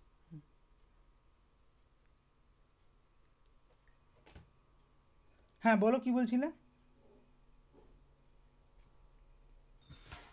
বন্ধন বিভাজন শক্তি বেশি। বন্ধন বিভাজন শক্তি নিয়ে তো ভাবতে হচ্ছে না, আমাকে ভাবতে হচ্ছে যে এই কার্বোক্যাটায়নগুলোর স্টেবিলিটি কার বেশি কার কম। আচ্ছা, তার আগে আমরা বলি, আচ্ছা তো আমি তাহলে এটা বলছি, ঠিক আছে, আমাদের একটু সময় লাগবে, আমি বুঝতে পারছি, সমস্যা নেই, ঠিক আছে। আমরা আস্তে আস্তে শিখেছি। আচ্ছা দেখো, প্রথম কথা হচ্ছে যে স্টেবিলিটি বলতে গেলে কার্বোক্যাটায়ন বা কার্বো অ্যানায়ন এদের সবার স্টেবিলিটি মানে নেচারে, মানে আমাদের চারিপাশে কখনো একটা চার্জ পার্টিকেল, কেউ চার্জ পার্টিকেল হিসেবে থাকতে চায় না, ঠিক আছে? কোনো অ্যাটম বা কোনো মলিকুল তারা চার্জ হিসাবে থাকতে চায় না, তারা চায় তারা নিউট্রাল হিসেবে থাকতে, কিন্তু কখনো কখনো তারা চার্জড হয়ে যায়। তাহলে আমাদেরকে আগে এইটা বুঝতে হবে যে আমরা যখন কার্বোক্যাটায়নের স্টেবিলিটি বলছি বা কার্বো অ্যানায়নের স্টেবিলিটি বলছি, আসলে আমরা যেটা বলতে চেষ্টা করছি যে তাদের যে নিউট্রাল ভার্সানটা আছে, যেমন ধরো এইটা CH3+, এর নিউট্রাল ভার্সানটা কি CH4, মিথেন। মিথেনের থেকে CH3+ কখনোই মোর স্টেবল নয়, কিন্তু আমরা দেখতে চাইছি যে কার্বোক্যাটায়ন আরও এর সঙ্গে সঙ্গে যদি আরও কার্বোক্যাটায়ন থাকে, সেই কার্বোক্যাটায়নগুলোর মধ্যে কার স্টেবিলিটি বেশি, এটা আমার প্রথম আগে বুঝে নিতে হবে যে স্টেবিলিটির কথাটার অর্থ কী। আচ্ছা, দ্বিতীয়ত বুঝতে হবে যে স্টেবিলিটি মানে হচ্ছে যার এনার্জি কন্টেন্ট কম। যে সিস্টেমের এনার্জি কন্টেন্ট যত কম হবে সেই সিস্টেম তত বেশি স্টেবিলাইজড হবে, ঠিক আছে? এটা এটা এটা মানে ফিজিক্স থেকে শুরু করে সমস্ত কিছুতেই আছে, এবং সেটা কি তুমি মানে বুঝতে পারছো তো এই ব্যাপারটা, হ্যাঁ, যে একটা সিস্টেম তার এনার্জি কন্টেন্ট যত কম হবে তত সে স্টেবিলিটি তত বেশি হয়। বেশি। এর একটা খুব প্রিমিয়াম উদাহরণ হচ্ছে যে তুমি দাঁড়িয়ে থাকা, বসে থাকা এবং শুয়ে থাকা, এর মধ্যে কোনটা বেশি প্রেফার করো? বসে থাকা। মানে not in philosophical term but in scientifical term, মানে তোমার শুয়ে কাছে থাকা। শুয়ে থাকা অবভিয়াসলি, আমি তাই ভাবছি কী করে বসে থাকা কেউ প্রেফার করতে পারে। আচ্ছা ধরো এটা একটা মানুষ, এ বসে দাঁড়িয়ে আছে, আরেকজন এটা বসে আছে, আমি ভীষণই বিচ্ছিরি আঁকি বাট ঠিক আছে, আর এ ধরো শুয়ে আছে, ঠিক আছে? এবার এর ক্ষেত্রে যদি দেখি, আমরা তো জানি যে এটা যদি ভূপৃষ্ঠ হয়, পুরোটার ভূপৃষ্ঠ, তাহলে ভূপৃষ্ঠ থেকে এর এর যে আমাদের মোটামুটি আমাদের যে সেন্টার অফ মাসটা থাকে সেটা ওই পেটের নাভির কাছাকাছি থাকে, তাহলে সেই ডিস্টেন্সটা যদি এখানে হয়, তাহলে আমি ধরছি এইচ ডিস্টেন্স আছে, তাহলে এর টোটাল পোটেনশিয়াল এনার্জি কত? mgh। আর এর ক্ষেত্রে নাভিটা কোথায় নেমে এসছে? এইখানে। তাহলে এইটা যদি সাপোজ এটা H1 ছিল, তাহলে এটা H1, আর এটা হচ্ছে H2, তাহলে এক্ষেত্রে হবে mgh2 পোটেনশিয়াল এনার্জি। আর কোনো এনার্জি তো নেই, তো দৌড়াচ্ছে না, ফলে গতিশক্তির কথা ভাবতে হচ্ছে না। আর যখন শুয়ে পড়েছে, এটা তো একটু ভূপৃষ্ঠের ওপরে শোয়া হয়ে গেছে। আচ্ছা, একে ভূপৃষ্ঠের হাওয়ায় ভাসালে হবে না, ভূপৃষ্ঠের কোথায় গেল? এটা হচ্ছে আমার ভূপৃষ্ঠ, এখানেই একে শোয়াতে হবে, এই যে শুয়ে আছে ও, ঠিক আছে? তাহলে এখন এর সেন্টার অফ মাস শুয়ে থাকলে মোটামুটি যে কোনো এক জায়গায় সেন্টার অফ মাস ভাবতে পারি, ধরলাম এটাই। তাহলে এইটা আমার H3, তাহলে এটা হচ্ছে mgh3। তাহলে mg তো সব ক্ষেত্রেই সমান, শুধু ডিফারেন্সটা হচ্ছে H2 H3 এবং H1 এর মধ্যে। তাহলে আমরা বুঝতেই পারছি by default H1 is greater than H2 and H3, তাই তো? তাহলে নিশ্চয়ই দাঁড়িয়ে থাকার এনার্জি, পোটেনশিয়াল এনার্জি অনেক বেশি দেন বসে থাকা দেন শুয়ে থাকা। তাহলে যেটার এনার্জি সব থেকে কম আমরা সেটাই করতে প্রেফার করি, এবং সেটাই সবচেয়ে স্টেবিলিটি। শুয়ে থাকতে লোকে ঘন্টার পর ঘন্টা, লোকে রাত্রিবেলা 8-10 ঘন্টা ঘুমায়, কেউ 8-10 ঘন্টা যদি দাঁড়িয়ে থাকতে বলে তার অবস্থা খারাপ হয়ে যাবে, ঠিক আছে? হ্যাঁ, তো এটা হচ্ছে ব্যাপার। আচ্ছা যাই হোক, তাহলে এটা আমরা বললাম। এইবার তাহলে আমরা বেসিক্যালি কার্বোক্যাটায়নের স্টেবিলিটি মানে আমরা যেটা জাজ করতে চাইছি যে কোন কার্বোক্যাটায়নটা সবচেয়ে তোর কম এনার্জি কন্টেন্ট করে, ঠিক আছে? এটা যে সবচেয়ে কম এনার্জি কন্টেন্ট করবে সেই মোর স্টেবল, ঠিক আছে? আচ্ছা, কম এনার্জি কী করে কন্টেন্ট করবে? আমরা আগেই বলেছি যে একটা সিস্টেম সে চার্জড হিসাবে নেচারে থাকতে চায় না, অথচ আমি তাকে বলছি কার্বোক্যাটায়ন বানিয়ে দিয়েছি, এইবার বলছি তোমার স্টেবিলিটি কত। তাহলে ও যদি কোনোভাবে কোনো পদ্ধতিতে এই চার্জের কন্টেন্টটাকে কমাতে পারে, তাহলে ও স্টেবিলিটির দিকে যাবে, তাই তো? হ্যাঁ, আমি তোমাকে বললাম যে কেউ দাঁড়িয়ে দাঁড়িয়ে ঘুমাতে চায় না, ঠিক আছে? কিন্তু দেখবে ওই ভিড় ট্রেনে অফিস যাত্রীরা দাঁড়িয়ে দাঁড়িয়ে ঘুমাতে ঘুমাতেই বেশ সুন্দর আসে, ঠিক আছে? তো ফলে আমি তোমাকে অপশান দিইনি, তোমাকে বলেছি আমি যে ট্রেনে আসতে হবে, দাঁড়িয়ে আসতে হবে, অথচ তোমার দারুণ ঘুম পেয়েছে, তখনও তুমি ঘুমাবে, কিন্তু সেটা কি স্টেবিলাইজড অপশান? অপশান নয়, স্টেবিলাইজড অপশান নয়। এবার তাহলে সব থেকে ভালো কে থাকবে? যে একটুখানি বসার সুযোগ পেয়েছে, জানলার ধারে একটু হেলান দেওয়ার সুযোগ পেয়েছে। তার মানে যত বেশি সে ওই শোয়ার কাছাকাছি যাবে তত সিস্টেমটা মোর স্টেবিলাইজড হবে। নিশ্চিতভাবে শুতে পারবে না ট্রেনে, কিন্তু যত বেশি শোয়ার কাছাকাছি যাবে তত বেশি স্টেবিলাইজড হবে। ঠিক তেমনি এখানেও একটা কার্বোক্যাটায়ন বা কার্বো অ্যানায়ন সে যত বেশি নিজের চার্জ কন্টেন্টকে কমাতে পারবে তত বেশি স্টেবিলাইজড হবে। এইবার আসবে ইন্ডাকটিভ এফেক্টের গল্প। এইখানে CH3 যদি আমরা দেখি, CH3 প্লাস। এটা কিরকম দেখতে? তার চারিপাশে তিনখানা এইচ আছে, ঠিক আছে? এইচের এবং তার মাথায় এখানে একটা পজিটিভ চার্জ আছে, এই দাগটা কেন দিলাম? এইচের অ্যাজ সাচ ইন্ডাকটিভ এফেক্ট জিরোর কাছাকাছি ধরা হয়, মানে ওর কোনো ইন্ডাকটিভ এফেক্ট, মানে এইচের কোনো ইন্ডাকটিভ এফেক্ট আছে এটা বিশ্বাস করা হয় না। কি হলো এটা?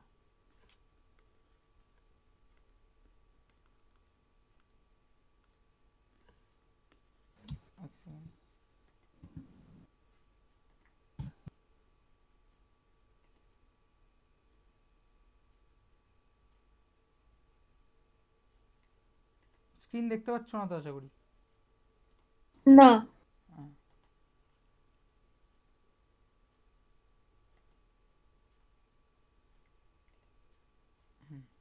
ঠিক আছে, তাহলে যা কোথায় গেল আমাদের লেখাগুলো?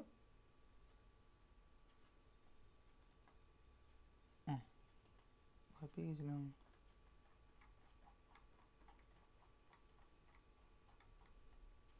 তাহলে এই যে চার্জটা আছে,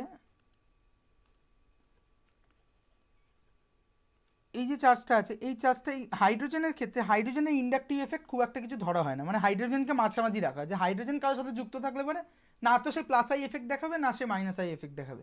ফলে এইখানে হাইড্রোজেন এই কার্বনের যে পজিটিভ চার্জটা আছে একে তো না নিজের দিকে নিজে ইলেকট্রন ডোনেট করে একে কমাতে পারবে, না না ইলেকট্রন এর থেকে টেনে নিয়ে আরও এটা চার্জের পরিমাণটাকে বাড়িয়ে দেবে, সেটাও কেউ করতে পারবে না, তাই তো? তাহলে এটাকে আমি ছেড়ে দিলাম। এরপরে আসি প্রাইমারি কার্বোক্যাটায়নটা, সেখানে কি আছে? CH3 CH2 plus. এইবার দেখো এখানে দুটো হাইড্রোজেন আছে, একটা এসে গেছে মিথাইল গ্রুপ। এবার আমরা আগেই জেনেছি যে মিথাইল গ্রুপের প্লাস আই এফেক্ট আছে। প্লাস আই এফেক্ট মানে কি? ও সিস্টেমকে ইলেকট্রন প্রদান করে, তাই তো?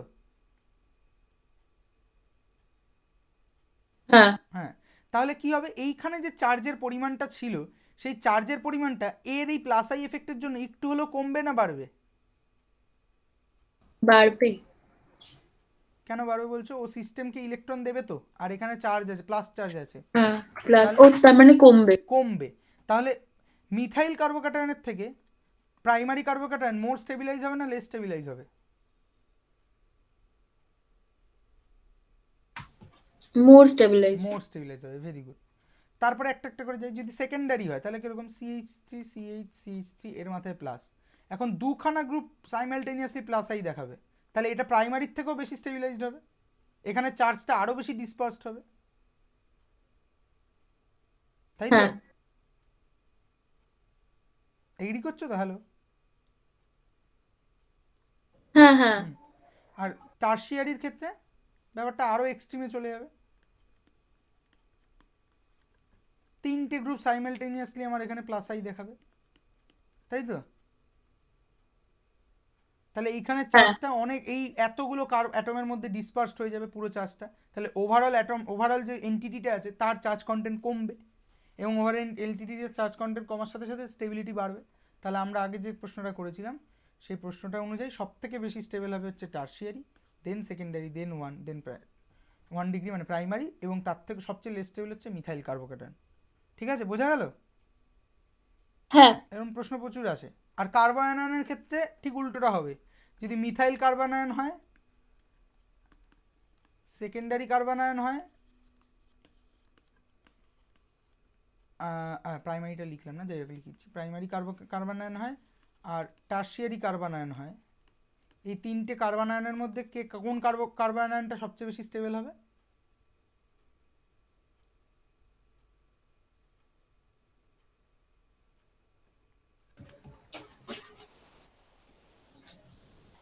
তিন নম্বরটা। মানে 3 নম্বর মানে এটা যদি 1 বলি, 2 বলি, সরি এটা 2 বললাম, এটা 3 বললাম, এটা 4 বললাম, এবার বলো কোন নম্বরটা? 4 নম্বরটা। 4 নম্বরটা সবচেয়ে বেশি স্টেবল হবে? হ্যাঁ, শুনতে পেলাম না। হ্যাঁ। আচ্ছা, না, সবচেয়ে লেস স্টেবল হবে। তার কারণ আমি 4 নম্বরটা দিয়েই দেখাই, বাকিগুলো বুঝতে পেরে যাবে আশা করি। CH3 গ্রুপের কী ধরনের প্লাস আই, মানে কী ধরনের এফেক্ট আছে, প্লাস আই না minus I? Plus. Plus I, তার মানে ও সিস্টেমে ইলেকট্রন দেবে না সিস্টেম থেকে ইলেকট্রন নেবে? নেবে।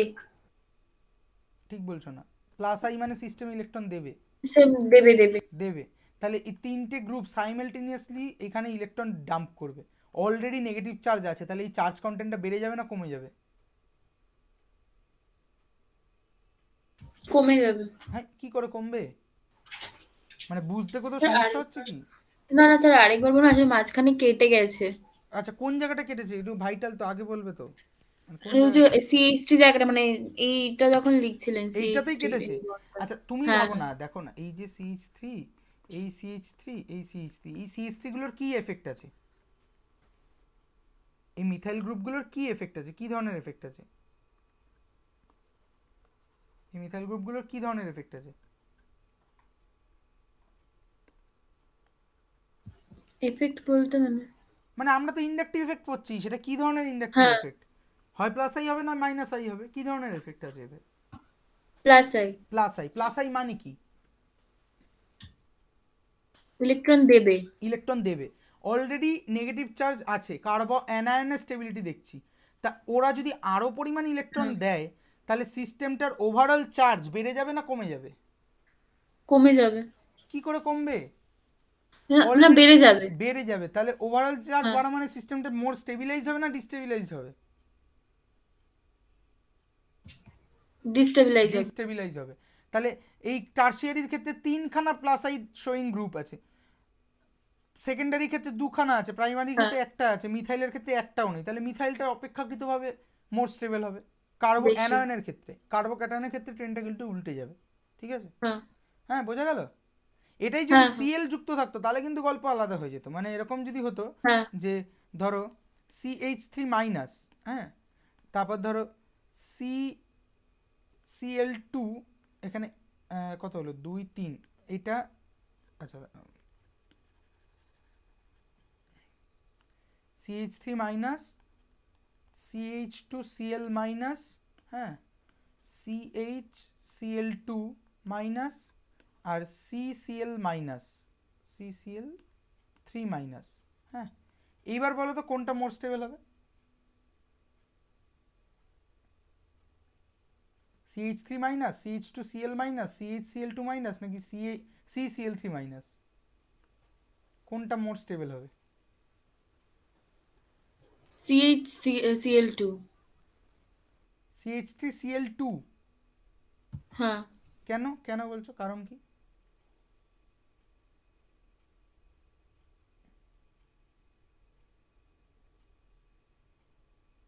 আই পজিটিভে আছে। আই পজিটিভে আছে মানে?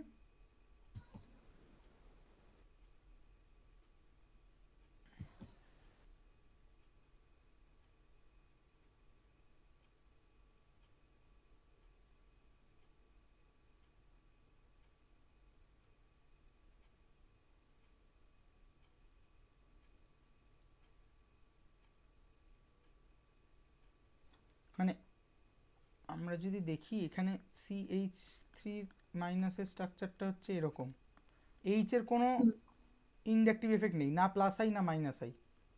এরপর হুম। যদি CH2Cl দেখি, সেটা কিরকম দেখতে, CHH, একটা Cl আছে মাইনাস, এইচ এর কোনো ইন্ডাকটিভ এফেক্ট নেই, কিন্তু Cl এর আছে। Cl এর কি ধরনের ইন্ডাকটিভ এফেক্ট আছে?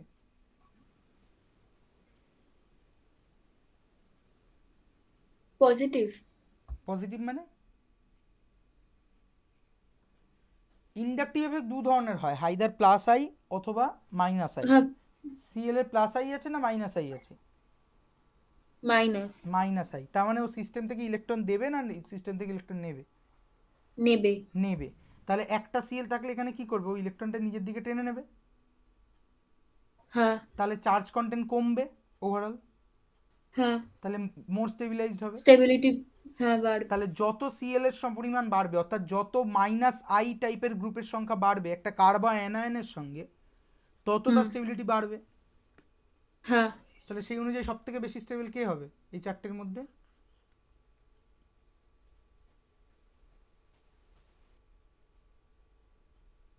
CH2Cl। কেন? এর একটা Cl ইন্ডাকটিভ এফেক্ট শো করছে, এর দুটো, এর তিনটে, তাহলে কে বেশি স্টেবল হবে? CL3। হ্যাঁ, CCl3 মাইনাস। এটা বুঝতে হ্যাঁ সমস্যা হচ্ছে কি? আমি জানি ক্লাস 11-12 স্টুডেন্টদেরকে অনলাইনে পড়া ভীষণ, মানে এটা তোমার ইয়ে নয়, মানে কমিউনিকেশন করা ভীষণই ডিফিকাল্ট। আমি জানি না, তুমি তুমি বললে তোমার বেশিরভাগ পড়াই অনলাইনে পড়েছো, সেটা কি করে হ্যাঁ সম্ভব হয়েছে এটা আমার কাছে একটা আশ্চর্যের ব্যাপার আর কি। হ্যাঁ, মানে 11-12-এর স্টুডেন্টদেরকে অনলাইনে পড়ানো, তারা সবে সায়েন্স শিখছে, এটা ভীষণই ডিফিকাল্ট একটা ব্যাপার। কমিউনিকেশন গ্যাপ থেকে যাচ্ছে না, আমি এতগুলো প্রবলেম করানোর পর তুমি কোথাও একটা কমিউনিকেশন গ্যাপ হচ্ছে, আমি সেটা বুঝতে পারছি। কি আরও একটা এক্সাম্পল করবো? বলো, আমি করতে পারি, কোনো সমস্যা নেই। হ্যাঁ স্যার, বুঝেছি এটা। ঠিক আছে, আচ্ছা।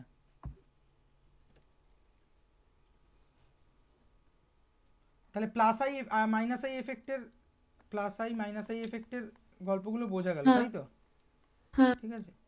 আচ্ছা, মানে এটা কি মানে পুরো, মানে প্রথম প্রশ্ন হচ্ছে যে জিনিসটা নতুন লাগলো না আগে খানিক জানা ছিল? দ্বিতীয় প্রশ্ন হচ্ছে যে এই মেথডে পড়ানোটা কি মানে কঠিন কষ্টসাধ্য বোঝা, নাকি বেশ বোঝা যাচ্ছে, নাকি না স্যার, বুঝতে পারছি। মানে এই মেথডে চলতে পারে তো, এরকম রিগোরাস মেথডে? হ্যাঁ হ্যাঁ হ্যাঁ হ্যাঁ এইভাবে কি পড়া হয়েছিল এতদিন 11? হ্যাঁ, হুম। এই 1 মাস হলো অফলাইন সব শুরু হয়েছে।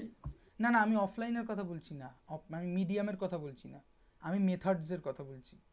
যে এই যে হ্যাঁ ইন্ডাকটিভ হ্যাঁ একটা পড়া হলো, এই ইন্ডাকটিভ একটা যেভাবে পড়ানো হলো, যে প্রত্যেকটা জিনিসের ফিজিক্যাল মিনিং দেখে দেখে তার একটা একটা রিগোরাসলি দেখানো হলো না জিনিসটা, যে একদম হ্যাঁ হ্যাঁ পরীক্ষায় যেরকম প্রশ্ন আসবে সেরমভাবে বলে দেওয়া, তা হলো না। এই মেথডটা কি পড়াশোনা করা যায়, মানে সুইটেবল না হ্যাঁ সুইটেবল না, এটা আমি জানতে চাইছি। হ্যাঁ, সুইটেবল। সুইটেবল, তাই তো? মানে এটা তো তুমি অভ্যস্ত, নাকি এর থেকে আলাদা কিছুতে অভ্যস্ত? হ্যাঁ, এটাতেই। আচ্ছা, ঠিক আছে। আচ্ছা, তাহলে এরপরে আসা উচিত ইলেকট্রোম্যাটিক এফেক্ট। ইলেকট্রোম্যাটিক এফেক্ট হচ্ছে বেসিক্যালি এই পাই ইলেকট্রন শিফট, ঠিক আছে? মানে পাই ইলেকট্রন কাকে বলে? পাই বন্ড কাকে বলে বলো তো? সিগমা বন্ড, পাই বন্ড, এগুলোর কনসেপ্ট আছে?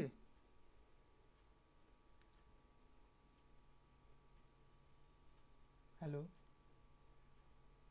কোভ্যালেন্ট বন্ডকেই তো পাই বন্ড বলে। না না না না, কোভ্যালেন্ট বন্ডের মধ্যে পাই বন্ড আছে, সিগমা বন্ড আছে। আচ্ছা,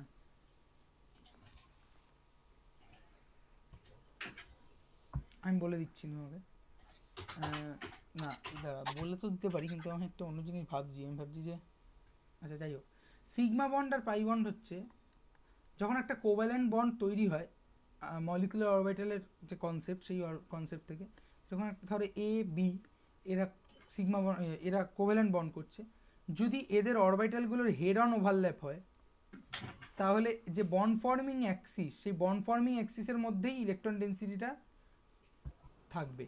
এই ধরনের বন্ডকে বলা হয় হচ্ছে সিগমা বন্ড, ঠিক আছে? সিগমা বন্ড অর্থাৎ যে বন্ড তৈরি হয় দুটো যে বন্ডের অ্যাটম আছে তাদের অরবিটালগুলোর হেড অন ওভারল্যাপ, ঠিক আছে? Head on overlap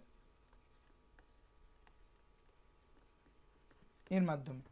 R pi bond হচ্ছে যেখানে যে বন্ড ফর্মিং অ্যাটমগুলো আছে, সেই বন্ড ফর্মিং অ্যাটমগুলোর, ধরো এ বি বন্ড ফর্মিং অ্যাটমগুলোর কোনো অরবিটালের প্যারালাল ওভারল্যাপ, ধরো এটা একটা অরবিটাল, এটা একটা অরবিটাল, তার প্যারালাল ওভারল্যাপ। অর্থাৎ দেখো, বন্ড ফর্মিং অ্যাক্সিস যদি এটা হয়, সেই অ্যাক্সিসের মধ্যে কোনো ইলেকট্রন ডেন্সিটি নেই, আছে তার উপরে এবং নিচে। এই যে প্যারালাল ওভারল্যাপ, এই parallel overlap of atomic orbital, সেক্ষেত্রে আমরা পাবো পাই বন্ড। আর যদি হ্যাঁ, এই হেড অন ওভারল্যাপ হয়, তাকে আমি বলছি সিগমা বন্ড, ঠিক আছে? এটা কেমিক্যাল সিগমা। বন্ডিং এর কনসেপ্ট, ঠিক আছে? আমি জানি না সেটা মানে তোমার ঠিক করে পড়া হয়েছে কিনা, বা সেটা তোমার কাছে কনসেপ্টটা পরিষ্কারভাবে আছে কিনা। হ্যাঁ, মানে আমার মুশকিলটা ওই জন্যই হচ্ছে যে আমি যাই কিছু নতুন বলতে যাচ্ছি, আমার মনে হচ্ছে যে এটা সে জানে তো না জানে না, এইখানে কি সমস্যাটা হচ্ছে, ঠিক আছে? যাই হোক, এই যে এইখানে আমরা যে ইলেকট্রন ডিসপ্লেসমেন্ট দেখলাম, এই সমস্ত কিছু ইলেকট্রন দেখলাম এই যে সিঙ্গেল বন্ডের ওপরে দেখলাম, অর্থাৎ এগুলো সব সিগমা বন্ড, ঠিক আছে? তাহলে সিগমা বন্ডে ইলেকট্রন ডিসপ্লেসমেন্ট দেখেছি, এবার আমরা দেখবো পাই বন্ডে ইলেকট্রন ডিসপ্লেসমেন্ট, ঠিক আছে? পাই বন্ডে ইলেকট্রন ডিসপ্লেসমেন্ট হচ্ছে ইলেকট্রোম্যাটিক এফেক্ট। খুব সোজাভাবে বলতে গেলে, যে ইলেকট্রোম্যাটিক এফেক্ট হচ্ছে বেসিক্যালি যে এখানে সবই হচ্ছে পোলারিটির গল্প, যে আমার যে বনটা পোলার থাকার কথা ছিল না, সেই বনটা পোলার হলো, বা তার মধ্যে ইলেকট্রনের কি মুভমেন্ট হচ্ছে, আর ইলেকট্রনের মুভমেন্ট হচ্ছে মানেই সেখানে পোলারিটি জেনারেট হচ্ছে, ঠিক আছে? তাহলে polarity caused by shifting the pi electron completely in a multiple bond, হ্যাঁ, সেটা ইন আ অর্গানিক কম্পাউন্ড, সেটাকে আমরা বলছি ইলেকট্রোম্যাটিক এফেক্ট। তাহলে আমরা এখন পড়তে চাইছি হচ্ছে ইলেকট্রোম্যাটিক এফেক্ট। ঠিক আছে, ইলেকট্রোম্যাগনেটিক এফেক্ট। ইলেকট্রোম্যাগনেটিক এফেক্ট বলতে কি, ধরো একটা মাল্টিপেলার CO আছে, ঠিক আছে, এরকম কার্বনিল গ্রুপ আছে, বা C ডবল বন্ডেড C আছে। এই যে ডবল বন্ড লিখছি, এর এই নিচের বন্ড, একটা বন্ড হচ্ছে সিগমা বন্ড, আরেকটা বন্ড হচ্ছে পাই বন্ড, ঠিক আছে, মানে ওপর নিচে হতে হবে, নট নেসেসারি। আমি দেখালাম যে ডবল বন্ড লেখা মানে হচ্ছে একটা সিগমা বন্ড, একটা পাই বন্ড। যদি ট্রিপল বন্ড লিখি তাহলে একটা সিগমা বন্ড, দুটো পাই বন্ড, ঠিক আছে। এইবার যখন কোনো একটা কেমিক্যাল রিয়েজেন্টের প্রেজেন্সে এই ইলেকট্রোম্যাগনেটিক এফেক্টের সঙ্গে অনেকে রেজোনেন্স গুলায়, কিন্তু গোলানোর জায়গাটা এখানেই যে রেজোনেন্সে কিন্তু কি রিয়েজেন্ট দিচ্ছি, সে কি রিয়াকশন করতে যাচ্ছে কি যাচ্ছে না, তার সঙ্গে রেজোনেন্সের কোনো সম্পর্ক নেই, ইলেকট্রোম্যাগনেটিক এফেক্টের আছে। ইলেকট্রোম্যাগনেটিক এফেক্ট তখনই শো করবে যখন কম্পাউন্ডটা কোনো একটা রিয়াকশন করতে যাচ্ছে। আর আরও সত্যি কথা বলতে গেলে এই ইলেকট্রোম্যাগনেটিক এফেক্টটা আজকের মডার্ন কেমিস্ট্রিতে খুব একটা ব্যবহার করা হয় না, ইটস অ্যান অবসোলেট এফেক্ট, ঠিক আছে। বাট স্টিল, যেহেতু তোমরা সবাই সায়েন্স শিখছো, বা আমরাও যখন শিখেছিলাম তখন আমরা নতুন নতুন সায়েন্স শিখছিলাম, তো যেগুলো আগে মানে ক্যান্সেলও হয়ে গেছে সেগুলো আমাদেরকে শিখতে হয়, তাই জন্য ইলেকট্রোম্যাগনেটিক এফেক্টটাও শিখতে হয়।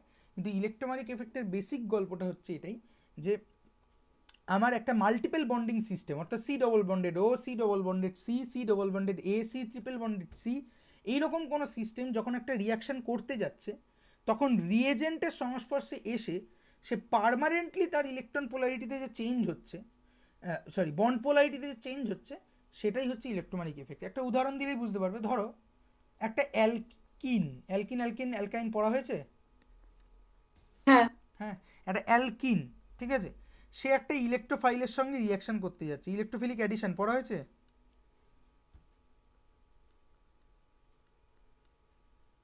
হ্যালো, না পড়া হয়নি? আচ্ছা, দেখবে একটা চ্যাপ্টার আছে বেসিক অর্গানিক কেমিস্ট্রিতে, একটা চ্যাপ্টার বেসিক অর্গানিক কেমিস্ট্রি, সে তার মধ্যে রিয়াকশন মেকানিজম বলে কিছু আছে। সেখানে দেখবে সাবস্টিটিউশন রিয়াকশান, অ্যাডিশন রিয়াকশান, তারপরে তোমার একটা কি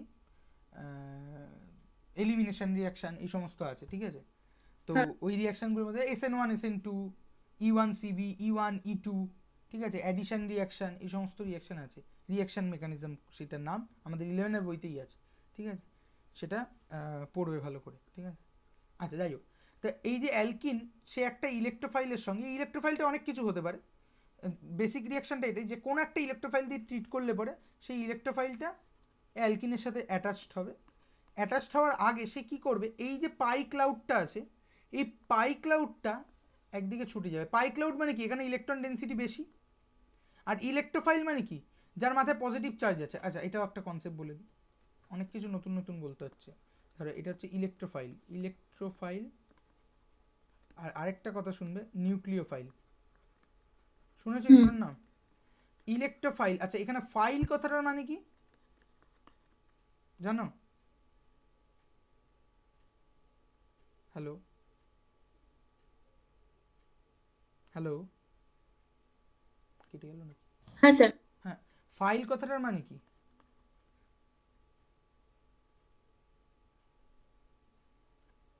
জানো না? জানো, সেটা বলো, সমস্যা নেই। ডোনেট করা। না, ফাইল কথাটার মানে হচ্ছে ভালোবাসা। এর অপোজিট হচ্ছে ফোবিয়া।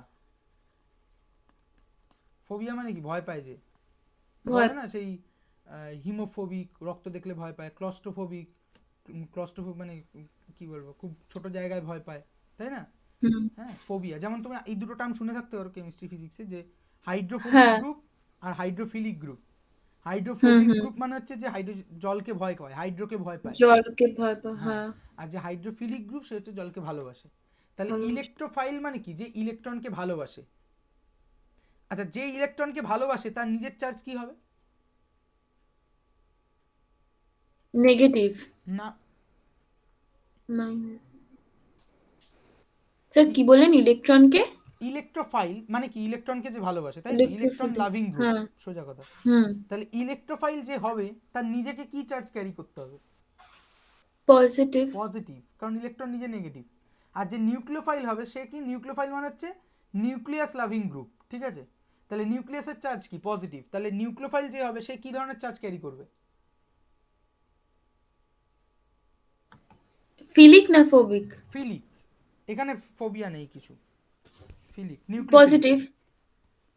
নিউক্লিওফিলিক যে হবে সে কী ধরনের চার্জ ক্যারি করবে? ধরো এই NU একটা নিউক্লিওফিলিক গ্রুপ, তার মাথায় আমি কী চার্জ লিখব? নেগেটিভ। নেগেটিভ, কারণ সে নিউক্লিয়াসকে ভালোবাসে। আর ইলেকট্রোফিলিক হচ্ছে, তাহলে একটা ইলেকট্রোফাইলকে ইন জেনারেল E+ দিয়ে লেখা মানে দেখানো হয়, যেরকম আমরা অঙ্ক করতে গিয়ে এক্স ধরি, এখানেও সেরকম, ঠিক আছে? আর নিউক্লিওফাইলের ক্ষেত্রে আমরা NU- লিখি, ঠিক আছে? তাহলে এখানে একটা ইলেকট্রোফিলিক রিয়াকশান করছি। দেখো ইলেকট্রোফাইল মানে কি, তার মাথায় পজিটিভ চার্জ আছে, সে ইলেকট্রনকে ভালোবাসে। আর এখানে একটা ডবল বন্ডেড সিস্টেম আছে, এখানে একটা মারাত্মক পাই ডেন্সিটি আছে। তাহলে এই পাই ডেন্সিটিটাকে অ্যাট্রাক্ট করবে। তাহলে এই পাই ডেন্সিটিটা এখানে ডোনেটেড হবে।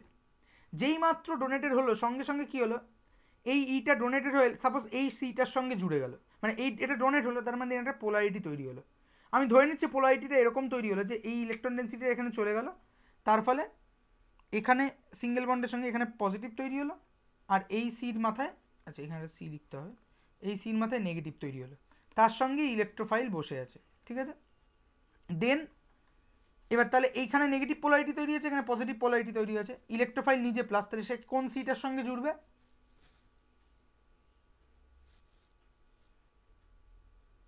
ধরো এটা 1, এটা 2, 1-এর সঙ্গে জুড়বে না 2-এর সঙ্গে জুড়বে?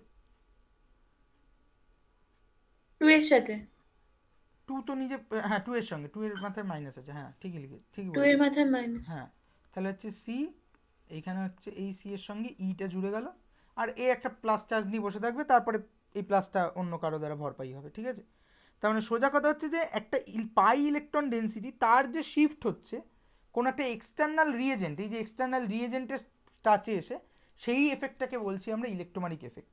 এবং এর অ্যাজ সাচ কোনো ইউজ আজকের দিনে নেই, এই থিওরিটাও একদম অবসুলেট থিওরি, ঠিক আছে? তার কারণ এইভাবে রিয়াকশানই হয় না, এই রিয়াকশানটা হয় হচ্ছে এইভাবে, হ্যাঁ সি ডবল, আচ্ছা এই রিয়াকশানটা হয় এইভাবে, সি ডবল বন্ডেড সি, এইখানে যে পাই ডেন্সিটিটা আছে, এখানে E+ আছে, এই পাই ডেন্সিটি এখানে ডোনেট হবে। ডোনেট হলে পরে এই এর কাছে অপশান আছে, সে এই সি এর সঙ্গেও জুড়তে পারে, এই সি এর সঙ্গেও জুড়তে পারে। যার সঙ্গে জুড়বে তার পাশেরটা পজিটিভ চার্জগ্রস্ত হবে। তাহলে লেটস আমি যদি এই সিটার সঙ্গে যুক্ত হয়েছে, তাহলে এই পাই ইলেকট্রন ডেন্সিটিটা এখানে হয়েছে, কি বলেছে, ডোনেট হয়েছে, তার ফলে এই সি এর সঙ্গে এই হ্যাঁ। এর একটা বন্ডিং তৈরি হয়েছে, আর এই সি এর মাথায় একটা প্লাস চার্জ পড়েছে, ঠিক আছে? এইটা হচ্ছে অ্যাকচুয়াল বর্তমান মডার্ন ইন্টারপ্রিটেশন। ফলে ইলেকট্রোম্যাটিক এফেক্টের অ্যাজ সাচ ব্যবহার খুব একটা নেই। কিছু প্রশ্ন আছে ইলেকট্রোম্যাটিক এফেক্টে? এবার ধর না। আমি একটা ইলেকট্রোফিলিক অ্যাটাক দেখলাম, একটা নিউক্লিওফিলিক অ্যাটাক দেখি। ধরো এই ধরনের গ্রুপকে কী গ্রুপ বলা হয়? অ্যালকিন। না, সি ডবল বন্ডেড ও, এটা কী ধরনের গ্রুপ?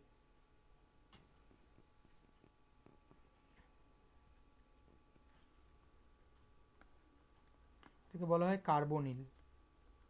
ফাংশনাল গ্রুপ পড়েছিলে না? দু ধরনের কার্বনিল হয়, অ্যালডিহাইড আর কিটোন, হ্যাঁ, কার্বন। ঠিক আছে?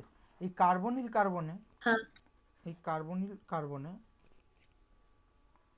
নিউক্লিওফিলিক অ্যাটাক হয়। অর্থাৎ আমি যদি একটা নিউক্লিওফাইল দিয়ে অ্যাটাক করতে চাই এখানে, তাহলে এই নিউক্লিওফাইল তার মাইনাস চার্জ আছে, মাইনাস ডেন্সিটি, হ্যাঁ, তাহলে সে কী করবে, এই সেন্টারে অ্যাটাক করবে, এটাকে খুলে দেবে। তাহলে এই যে সেন্টারে অ্যাটাক করার জন্য, এই সেন্টারে অ্যাটাক মানে মডার্ন ইন্টারপ্রিটেশন এইটা, যে নিউক্লিওফাইল এসে অ্যাটাক করবে এবং এই পাই বন্ডটা এর মাথায় খুলে যাবে, এবং আমি ফাইনালি পাবো হচ্ছে এরকম একটা জিনিস, নিউক্লিওফাইল অ্যাটাক করেছে এই সি এর মাথায়, এই অক্সিজেনের মাথায় নেগেটিভ। কিন্তু আমরা যদি ইলেকট্রোম্যাটিক থিওরিতে যাই, ইলেকট্রোম্যাটিক এফেক্টের থিওরি, তাহলেতে ব্যাপারটা এরকম যে জুজু দেখার মতো, যে ও দেখছে যে এখানে এখানে আমার নিউক্লিওফাইল এসছে নেগেটিভ চার্জ নিয়ে, সঙ্গে সঙ্গে কী করবে, এই পাই বন্ডটাকে ও এর মাথায় শিফট করিয়ে দেবে। তার ফলে যেই পাই বন্ডটাকে এর মাথায় শিফট করে দিল, তার মধ্যে এর মাখানে একটা পজিটিভ চার্জ তৈরি হবে, তাহলে এখানে একটা পজিটিভ চার্জ, এই ও এর মাথায় নেগেটিভ চার্জ তৈরি হবে। এইবারে নিউক্লিওফাইল তার মাথায় আছে নেগেটিভ চার্জ, সেই পজিটিভ চার্জের সঙ্গে জুড়বে। এটা হচ্ছে পুরোনো থিওরি, যেখান থেকে আমরা ইলেকট্রোম্যাটিক থিওরি বলছি, হ্যাঁ। তো এটা হচ্ছে ব্যাপার। এই দুটোর মধ্যে কোনো কনফিউশন আছে? না। ঠিক আছে, তাহলে আজকে এই পর্যন্ত থাকুক, ঠিক আছে? আজকে হাইপার কনজুগেশন রেজোনেন্স পড়ানো হলো না, অনেক কিছু আমরা ঘাটতে ঘাটতে এগোলাম, ঠিক আছে? এটা হবে, হ্যাঁ। কারণ নতুন প্রথম পড়তে গেলে হ্যাঁ। কোথায় কী আছে, ঠিক আছে? তবে আমার মনে হয়, আমার যেটা কথা বলে মনে হলো এই 1-1.5 ঘন্টা, তাতে আমার মনে হয় যে তোমার কেমিস্ট্রিতে আমি জানি না, তুমি এক তো উইক বললে, কিন্তু স্টিল হয়তো তুমি পরীক্ষার জন্য ভালোই করতে পারো, কিন্তু কনসেপচুয়াল জায়গাতে কিন্তু তোমার কিছু কিছু ল্যাগ আছে, ঠিক আছে, আমি সেটা মানে বুঝতে পারছি। হ্যাঁ হ্যাঁ, পাই বন্ড সিগমা বন্ড এইগুলো মানে 11 পড়া হয়ে গেছে, মানে পাই বন্ড সিগমা বন্ড জানা উচিত ছিল, ঠিক আছে। Nucleophilic attack, electrophilic attack, substitution reaction, addition reaction, এগুলো সম্বন্ধে সম্যক ধারণা প্রয়োজন ছিল। তো সেখানে আছে, সেটা সমস্যার কিছু না, ঠিক আছে। মানে কি বলবো, মানে স্যার আমার না মানে মুখস্থ আছে কিন্তু মানে হ্যাঁ আমি যেমন ফিজিক্সটা মানে বুঝতে পারি প্লাস মানে ওটা হ্যাঁ, মানে নিজে কেমিস্ট্রিটা বুঝতে বলতে পারো না, পারবো বুঝিয়ে কাউকে, হ্যাঁ, বাট আমি কেমিস্ট্রিটা ঠিক বুঝতে মানে বুঝতে, বোঝাতে পারি না। বুঝতে পেরেছি। এখানে আমার একটা কথা বলছি যে মুখস্থ যেটা আছে তুমি ধরে রাখতে পারো ওই মুখস্থ থাকাও যা না থাকাও তাই, ঠিক আছে। 11-এর সায়েন্স, হ্যাঁ হ্যাঁ সায়েন্সের কোনো সাবজেক্টে মুখস্থ করে করা কোনো মানে এক তো প্রয়োজন নেই, আর যে করে মানে তাকে বুঝতে হবে যে সে ঠিক আছে করছে, কিন্তু সেটাকে ওটা কাজে লাগবে না, ঠিক আছে। মানে ওই দিনের শেষে কতটা কি বোঝে সেটার উপরই ডিপেন্ড করে থাকতে হবে, ঠিক আছে। এবার সেটা মানে মানে কোনো একটু চাপের ব্যাপার আছে, কিন্তু ঠিক আছে, মানে ম্যানেজ হয়ে যাবে, সমস্যা নেই, ঠিক আছে। তো তুমি 11-এর ক্ষেত্রে তো আমরা খুব বেশি সাহায্য করতে পারবো না, এই অল্প বিস্তর কিছু পড়বো, থার্মোডিনামিক্সটা হুম। পড়বো, এই হাইপার কনজুগেশন পড়বো, এই পড়তে পড়তেই এই মানে স্যার মোটামুটি তাও এই অর্গানিক কেমিস্ট্রি থেকে কত নাম্বারের আর কিরকম কোয়েশ্চেন আসবে? অর্গানিক কেমিস্ট্রি থেকে নাম্বার ডিভিশনটা তো আমার এই মুহূর্তে মনে নেই, ওই নাম্বার ডিভিশন দেওয়া থাকে বইয়ের প্রথমে, সেটা দেখলে বুঝতে পারবে, ঠিক আছে, নাম্বার ডিভিশন কী আসবে। তবে অর্গানিক থেকে বেশ খানিকটা নম্বর আছে, কারণ তিনটেই তো পার্ট, অর্গানিক, ফিজিক্যাল, ইনঅর্গানিক। তো সেক্ষেত্রে অর্গানিকের প্রশ্ন বলতে অনেক ধরনের প্রশ্ন আসতে পারে, কারণ তোমাদের 11-এ যা প্রশ্ন আছে, ধরো তোমাকে অ্যালকিন, অ্যালকাইন থেকে রিয়াকশান মেকানিজমের উপর প্রশ্ন করতে পারে, যে এই রিয়াকশানটা হলো, এটা কিভাবে হলো, তুমি সেটা মেকানিস্টিক্যালি দেখাও। বা তোমাকে প্রশ্ন করতে পারে, রিয়েজেন্ট দিয়ে দিল, দিয়ে বললো যে এটার ফাইনাল প্রোডাক্ট কী হবে, বা ফাইনাল প্রোডাক্ট দিয়ে দিল, বললো হুম। কোন রিয়েজেন্ট দিলে পরে এই ফাইনাল প্রোডাক্টটা আসবে। এটা গেল ওই অ্যালকিন, অ্যালকাইন, অ্যারোমেটিক হাইড্রোকার্বন ওই জায়গা থেকে। অ্যারোমেটিক হাইড্রোকার্বনের ক্ষেত্রে তোমার মানে তুমি কোনো একটা কম্পাউন্ড দিলে পরে মানে সেইটা বলা শিখেছো যে সেটা অ্যারোমেটিক হবে, অ্যান্টি অ্যারোমেটিক হবে, নাকি নন অ্যারোমেটিক হবে, হ্যাঁ সেটা বলতে পারো, তাই তো? কীভাবে বলো? স্যার ওটা একটু দেখতে হবে। আচ্ছা আচ্ছা, ঠিক আছে। সেটা একটা মানে হুকেল এমন ইয়ে দিয়ে আছে, ভুকেলের কি দু তিনটে হ্যাঁ ইয়ে হ্যাঁ আছে সেটা, যাই হোক। তো ওইগুলো থেকে ওই ওই ধরনের প্রশ্ন আসতে পারে, ঠিক আছে। আর তোমার এই দিকে বেসিক অর্গানিক কেমিস্ট্রি থেকে ধরো তোমার এই যে বিভিন্ন এফেক্টগুলো আছে, এই যে আমরা আজকে কিছু প্রশ্ন করলাম, হ্যাঁ, এরকম প্রশ্ন দিতে পারে যে কিছু কার্বো ক্যাটায়ন দিয়ে দিল, বা কিছু কার্বো অ্যানায়ন দিয়ে দিল, বা কিছু এই ধরনের কিছু অ্যানায়ন ক্যাটায়ন দিয়ে দিল, দিয়ে বললো তাদের স্টেবিলিটি ব্যাখ্যা করো, ঠিক আছে। সেক্ষেত্রে তোমাকে এই ধরনের এফেক্টগুলো, resonance, inductive effect, hyperconjugation, হ্যাঁ, এই সমস্ত এফেক্টগুলো তোমাকে কাজে লাগাতে হবে। তারপরে ধরো আইইউপিএসসি নাম থেকে একটা বড় পোর্শন আসে 11-12-এ, হুম। অন্তত 4 নম্বর তো আসবেই আইইউপিএসসি নেম থেকে, ঠিক আছে, সব মিলিয়ে। ওখানটা একটু সমস্যা আছে। সমস্যা আছে না? হ্যাঁ, আইইউপিএসসি নেমটা মানে আমি আমার স্টুডেন্টদেরকে একটু মজারভাবে শেখাই, সেটা হচ্ছে যে আমি আইইউপিএসসি নাম এই যে তোমাদেরকে এত ধরে বেঁধে শেখাচ্ছি না, আইইউপিএসসি নাম এইভাবে শেখাই না আমি। হ্যাঁ আইইউপিএসসি নাম আমি এইভাবে শেখাই যে আইইউপিএসসি নাম তোরা পড়ে আসবি, ঠিক আছে, রুলগুলো পড়ে আসবি, রুলগুলো মাথায় রাখবি, এবার আমরা একটা একটা করে প্রবলেম করব, মানে একটা একটা করে নাম করব, সেই নাম করতে করতে করতে করতে আমরা আস্তে আস্তে শিখবো, কারণ এরকম মানুষ প্রায় পাওয়া সম্ভব নয় যে আইইউপিএসসি নেম মানে সব সময় সব ভালো ঠিকঠাক বলতে পারে, ঠিক আছে, কারণ একটা কম্পাউন্ডের অনেক ধরনের আইইউপিএসসি নেম হয়, আমি নিজে পারবো না। আর এটা দরকারও হয় না, কেন দরকার হয় না, যখনই আমরা এমএসসি লেভেল টেভেলে চলে আসি, তখন আমাদের কাছে বাঘা বাঘা সফটওয়্যার আছে, যে সফটওয়্যারে আমরা যে কোনো কম্পাউন্ড যদি আমরা আঁকি, সেই কম্পাউন্ডের আমরা নাম পেয়ে যাবো। যেমন আমি তোমাকে এখন উদাহরণ দেখাতে পারি, তুমি ধরো আমি স্ক্রিনটা শেয়ার করি, ধরো কোথায় গেল কিমডোটা, কোথায় গেল রে, হ্যাঁ পেয়েছি। যে কোনো একটা কম্পাউন্ড আমি যদি এঁকে দিই, মানে এই ধরনের সফটওয়্যার আছে যাতে করে আমরা এটা করে ফেলতে পারি। তাহলে তোমাকে আমি স্ক্রিনটা শেয়ার করছি,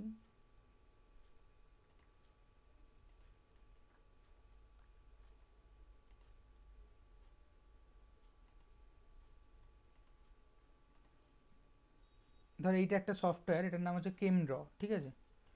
এই সফটওয়্যারটায় আমরা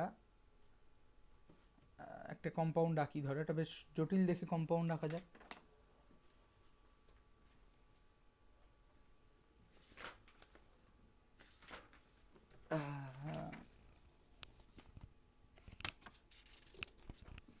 কোথায় আছে জটিল কম্পাউন্ড,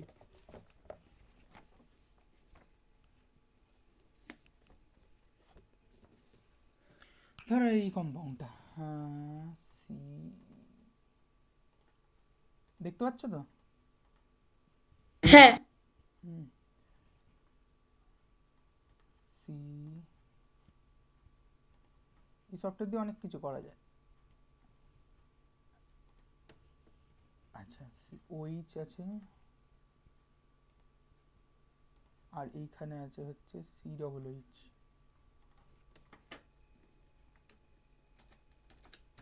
সি ডবল এইচ এখানেও আছে, এখানে সি ডবল এইচ, ঠিক আছে। এবার ধরো আমি এই মলিকুলটার নাম জানতে চাইছি, তুমি আইপিএসসি নাম দিয়ে করতে পারবে, ঠিক আছে। তুমি বলতে পারবে এটা আইপিএসসি নাম কি হবে, যেটুকু তুমি শিখেছো?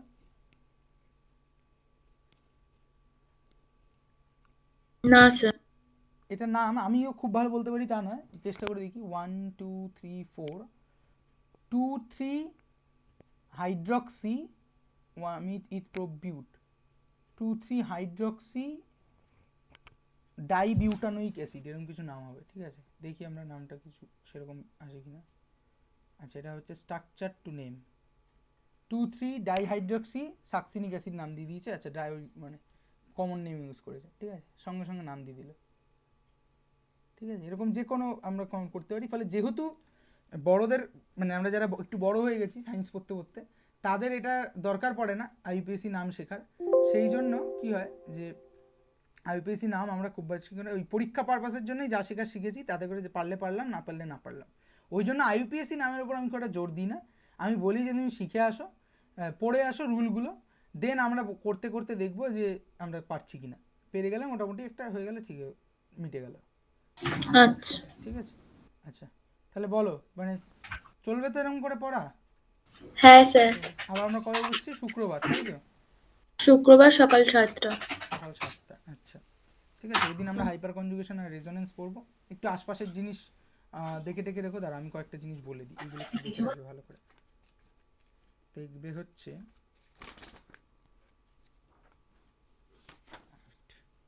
আচ্ছা, পড়া হচ্ছে রেজোনেন্স আর হাইপার কনজুগেশন, তাই তো? এখান থেকে দেখার কি আছে, দেখার আছে হচ্ছে আচ্ছা বন্ডিং ব্যাপারটা একটু ভালো করে দেখে রাখবে, বন্ডিং ব্যাপারটা একটু ভালো করে দেখবে, হ্যাঁ। আর দেখবে হচ্ছে অ্যাটমিক স্ট্রাকচার, অ্যাটমিক স্ট্রাকচার, এই দুটো জিনিস মোটামুটি ভালো করে দেখবে।